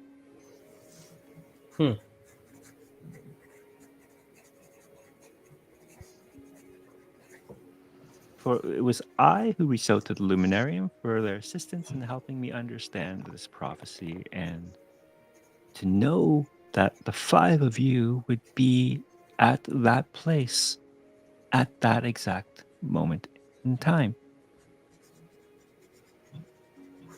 And just so we know who to trust now, because I guess secrets must be kept, apparently.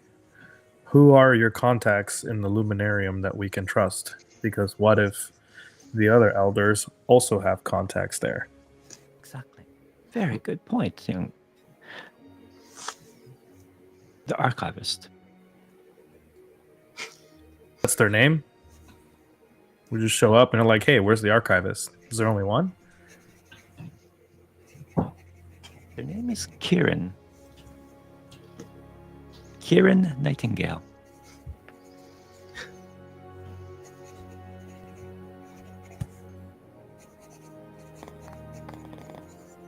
And you can trust them. I have been dealing with them personally.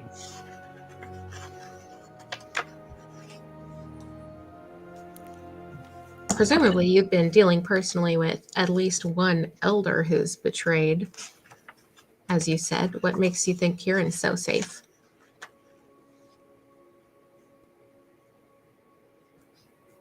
Well, I can't imagine what motive she would have for not being trustworthy. She is, after all, simply an archivist at the Luminarium. And what ulterior motive could she have? Can I insight check that, please? Mm-hmm. Let's go, girl. Just. I mean, that's not great, but it's better than a nat 1. She seems as though, like, really, she seems like a person who trusts easily. Perhaps a little too easily, but it's at the same time, she knows that if what she's saying, you believe what she's saying, and the fact that there needs to be one of the elders to release the bonds, the wards that were protecting the heart, not that she still has suspicions about the other 2 elders. And one of them is the cause of the silence of the Spiritsong now. Are the names of the other 2 elders like widely known, or are they just referred to as like the collective elders? No, they're widely known. Just let me look up their names here.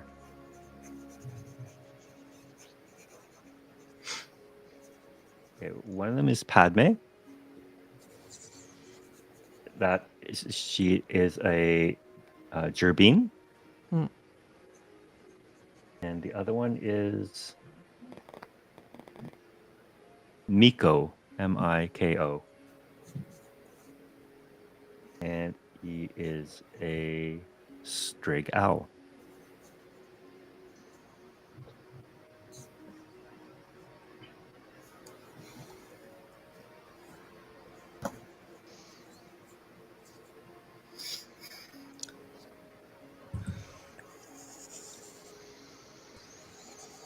Was it through this Kieran that you learned about me? Or was it when I was very little?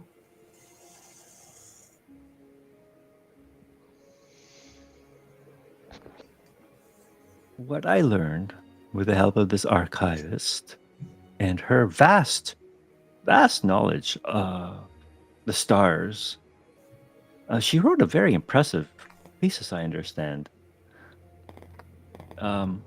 Quite knowledgeable in her field.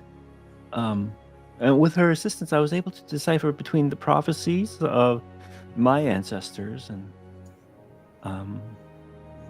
aligning it with the stars, that it directed us to each of your lineages. And the fact that you would have appeared at that exact moment in space and time I mean, Huh. I guess I was surprised that anyone knew my name already.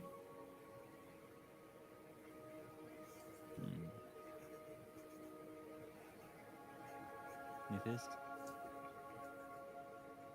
It may seem mysterious at sometimes, but knowledge is something, and history, more so, specifically, is something that the wardens are very, very good at. Well, all right.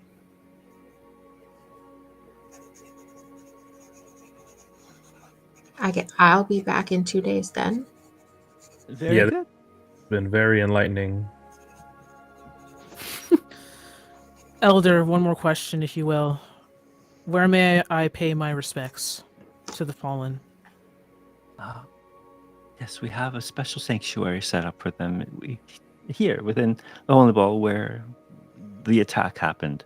It is a place of memory and a memorial for those who fell that day, including your sister.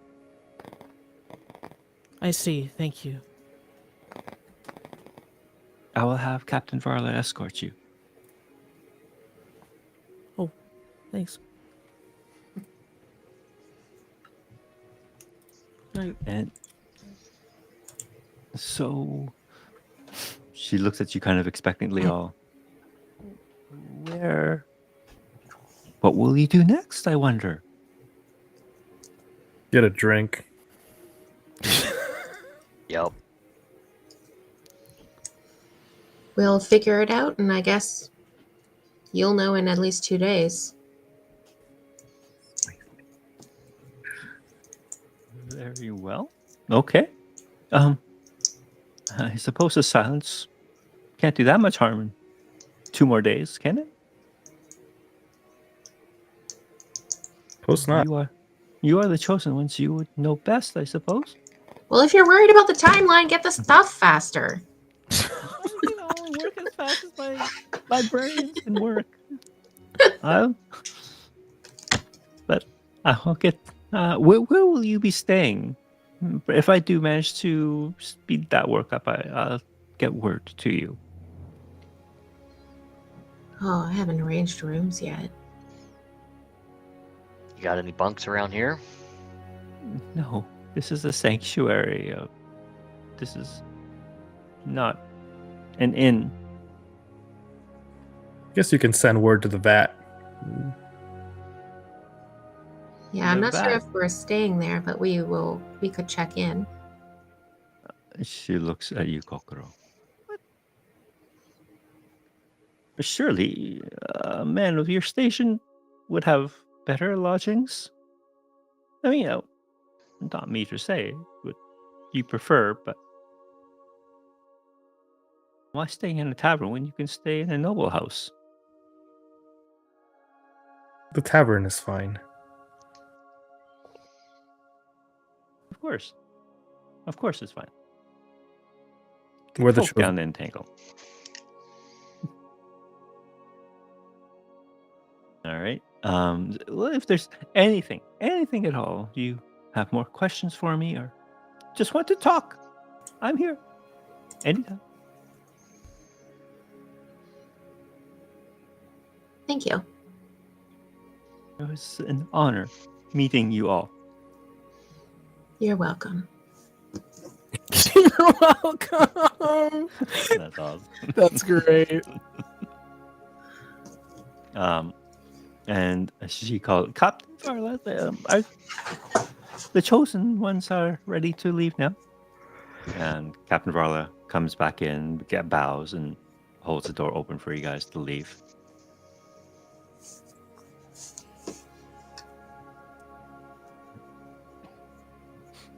And as you're escorted out and back to the lifts, Captain Varla says, "It has been an honor.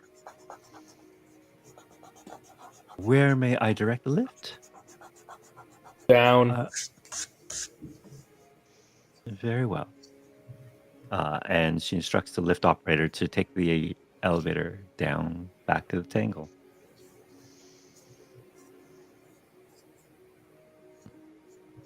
Where you find yourselves back in the dark streets, making your way back to the vat, I'm assuming. Old Bog, do you know anywhere we can stay around here? There are a couple of places on the avenue there. None of them too great, but they're suitable. Figured it'd be easier to stay low, Yeah. lower. Who's got money to pay for it, though? I would offer you spots in my home, but I do not think we have enough room. We already have 3 children around.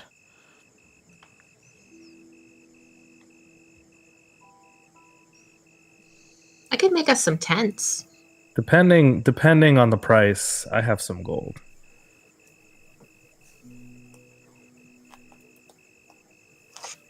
Depending. 10, 20, 30, 40, 50. Oh my gosh. He's rich, guys. She's rich. Not rich. Could try though. Would love to be. Streets don't pay that much. Can you guys tell me what your passive perceptions are? Amazing. Amazing. You're funny. Let's see. 13. Probably find mine there. Mine is a 12. I feel dumb. I can't find it. Where's that on Foundry? I looked in D&D Beyond. I don't know. Harlow doesn't exist in D&D Beyond. Passive? Unfortunately. Too cool for D&D Beyond. Where is my okay. passive? It's the number beside your plus minus. The passive perception for Harlow would be 12. Oh, okay. Oh, never mind. 12. So who had the highest there? I think mine's 13. 12 or 13. 13. Passive perception. Oh, no, it's 11. 11? Okay. Okay, I got like a 10 total. I have a 12. 13 for Old Bog. Okay. Passive. Oh no, it's just passive, so just 12 then. Okay. Oops. Oh, Bog, the most passively perceptive person in the group. Let's go. The streets are empty, which is normal these days as people are preferring to spend their nights at home and not out on the streets or whatever. So the sound of something shuffling down one of the alleys catches your attention. And it's not just a shuffling, because it could just be almost like the sound of rustling of leaves along the ground. But it's also a deep, heavy breathing. And it seems to be coming from an alley full of shadows. I assume we're walking together. Yeah. Down the. I'll peel off and take a peek. I won't say anything to anybody.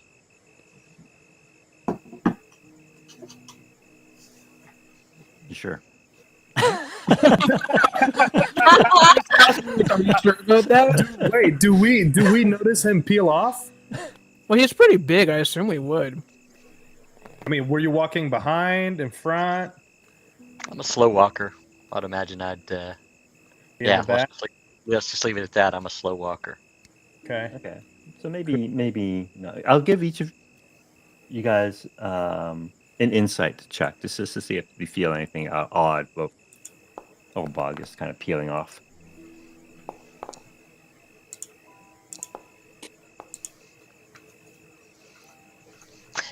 Okay. So Enid and Soto, The two of you think, where's he going?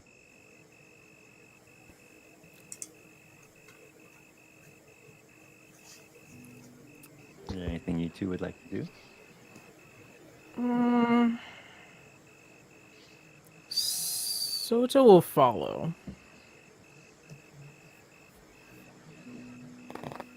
Okay.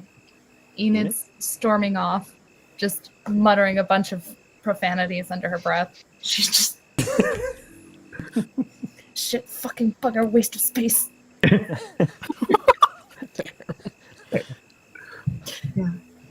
All right.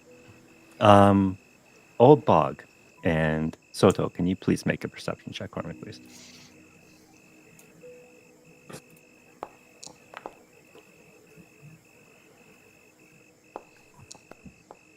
Oh, that's All right. mid rolls the clock. So you walk to the mouth of this alley, and you can clearly hear there's something down there, and it sounds like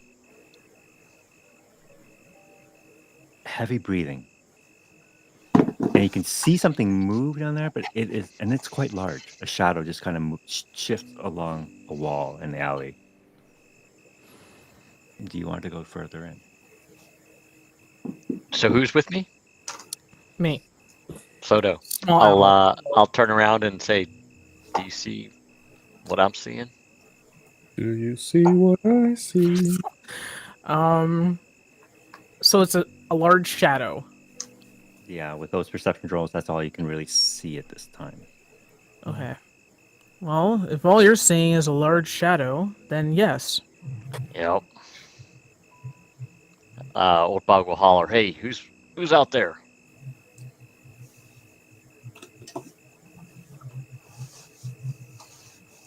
You hear a low growl.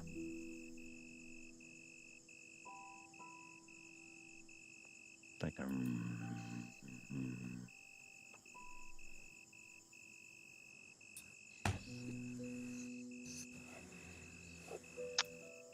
I'm intrigued. This is my neighborhood. If there's something lurking in the shadows, I can't let that pass.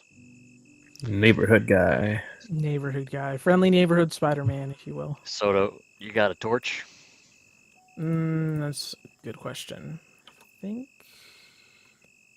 maybe... No. Well, Nope, he does not have a torch.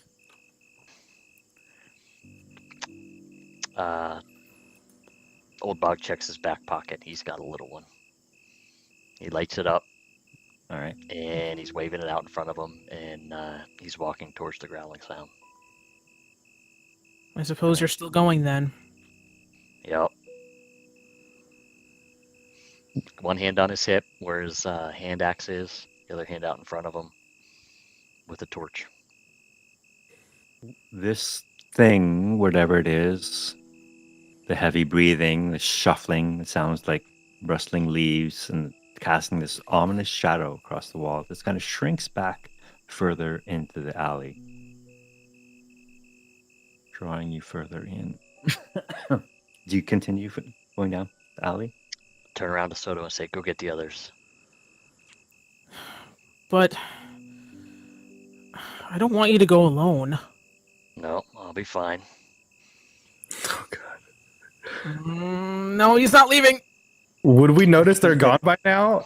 Yeah, they're gone. Yeah, they're both gone. Yeah, clearly. Okay, Harlow, Enid, did you guys see them go? Where did they go? What? I didn't notice. I was following you. I was thinking about stuff. I mean, they have to be behind us, right? Presumably. Yeah, maybe we just... Yeah, let's go back that way. Yeah, just a little. Dude. Soto! Can you hear that? Yeah, you guys hear them yelling. They're only about a block away, not even. Okay. Soto will respond back. We're over here in this alley. Something strange. Old Bog will step forward and say, "Get out of the shadows. Show yourself." We'll make our way to them. Well, I will. I don't know the girl. Oh, Bog. Yeah, I'm going to. Okay. The best possible place to be at night is an alley. That's I'm me. going. Last time I went into an alley in the dark, I met this random ass Vulpin who gave me a box. And your destiny was changed. I am not a fan of this as much as you are. And Bog, can you either give me a persuasion or intimidation, whatever you're trying to do? I will intimidate Okay. and say, "Get out of the shadows and show yourself." You hear that growl turn into a low rumble. And you see a foot step out from the shadows. It is a clawed foot. But what's odd about it is that the leg is made from feathers, but purple feathers. And then you see more of this creature step out. And standing, looking at you at the end of this alley is this creature. Oh, hi. Ah! Oh, no. Oh my god! Oh my This god! means what I think it means. And this is where we will end tonight's session. Oh, That's nightmare fuel right there. That's terrifying. That is Yeah. very unsettling. It's Pookie. Extremely. Yeah, Revenge of Pookie.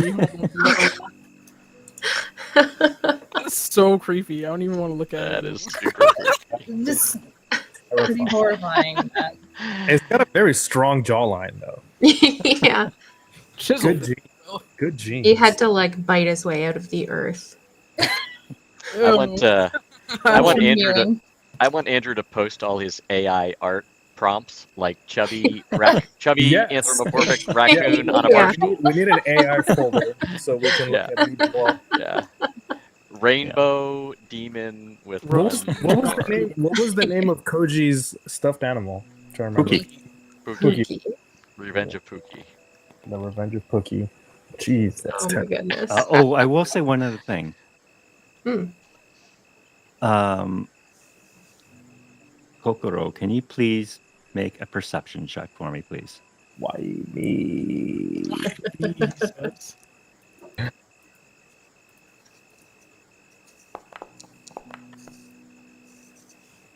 Nice. Nice. I'm not very strong at perception, so. The box containing that pink feather. Mm-hmm. You feel it in where would you have held it in your bag, in your pocket, in your cloak? So like in my jacket, in the pocket in the jacket. All right. That's- You feel a burning, like a heat sensation coming from this box, and it starts to vibrate. It's burning. Yeah, just it's not like searing burning, but it's just like warm. It's like you have a hot pack next to your chest there. Okay, it's vibrating. Yeah, Okay. like an overheated cell phone. Yeah, I mean, I probably feel it and reach and take it out and see why it's doing it. We'll leave that for next session. Vibrates. Oh boy. All right. Oh mine. So we won't be playing the main campaign for. It's unfortunately going to be 4 weeks before we get back to it. Sure. But in the meantime, I am going to try to do some one-offs with some of you to explore some backstory of your characters. Cool. Cool. We like Yeah. it. Cool. So for anyone watching, I'm going to sign out here. But the players, can you just hang out for a little bit? Yeah. Yes.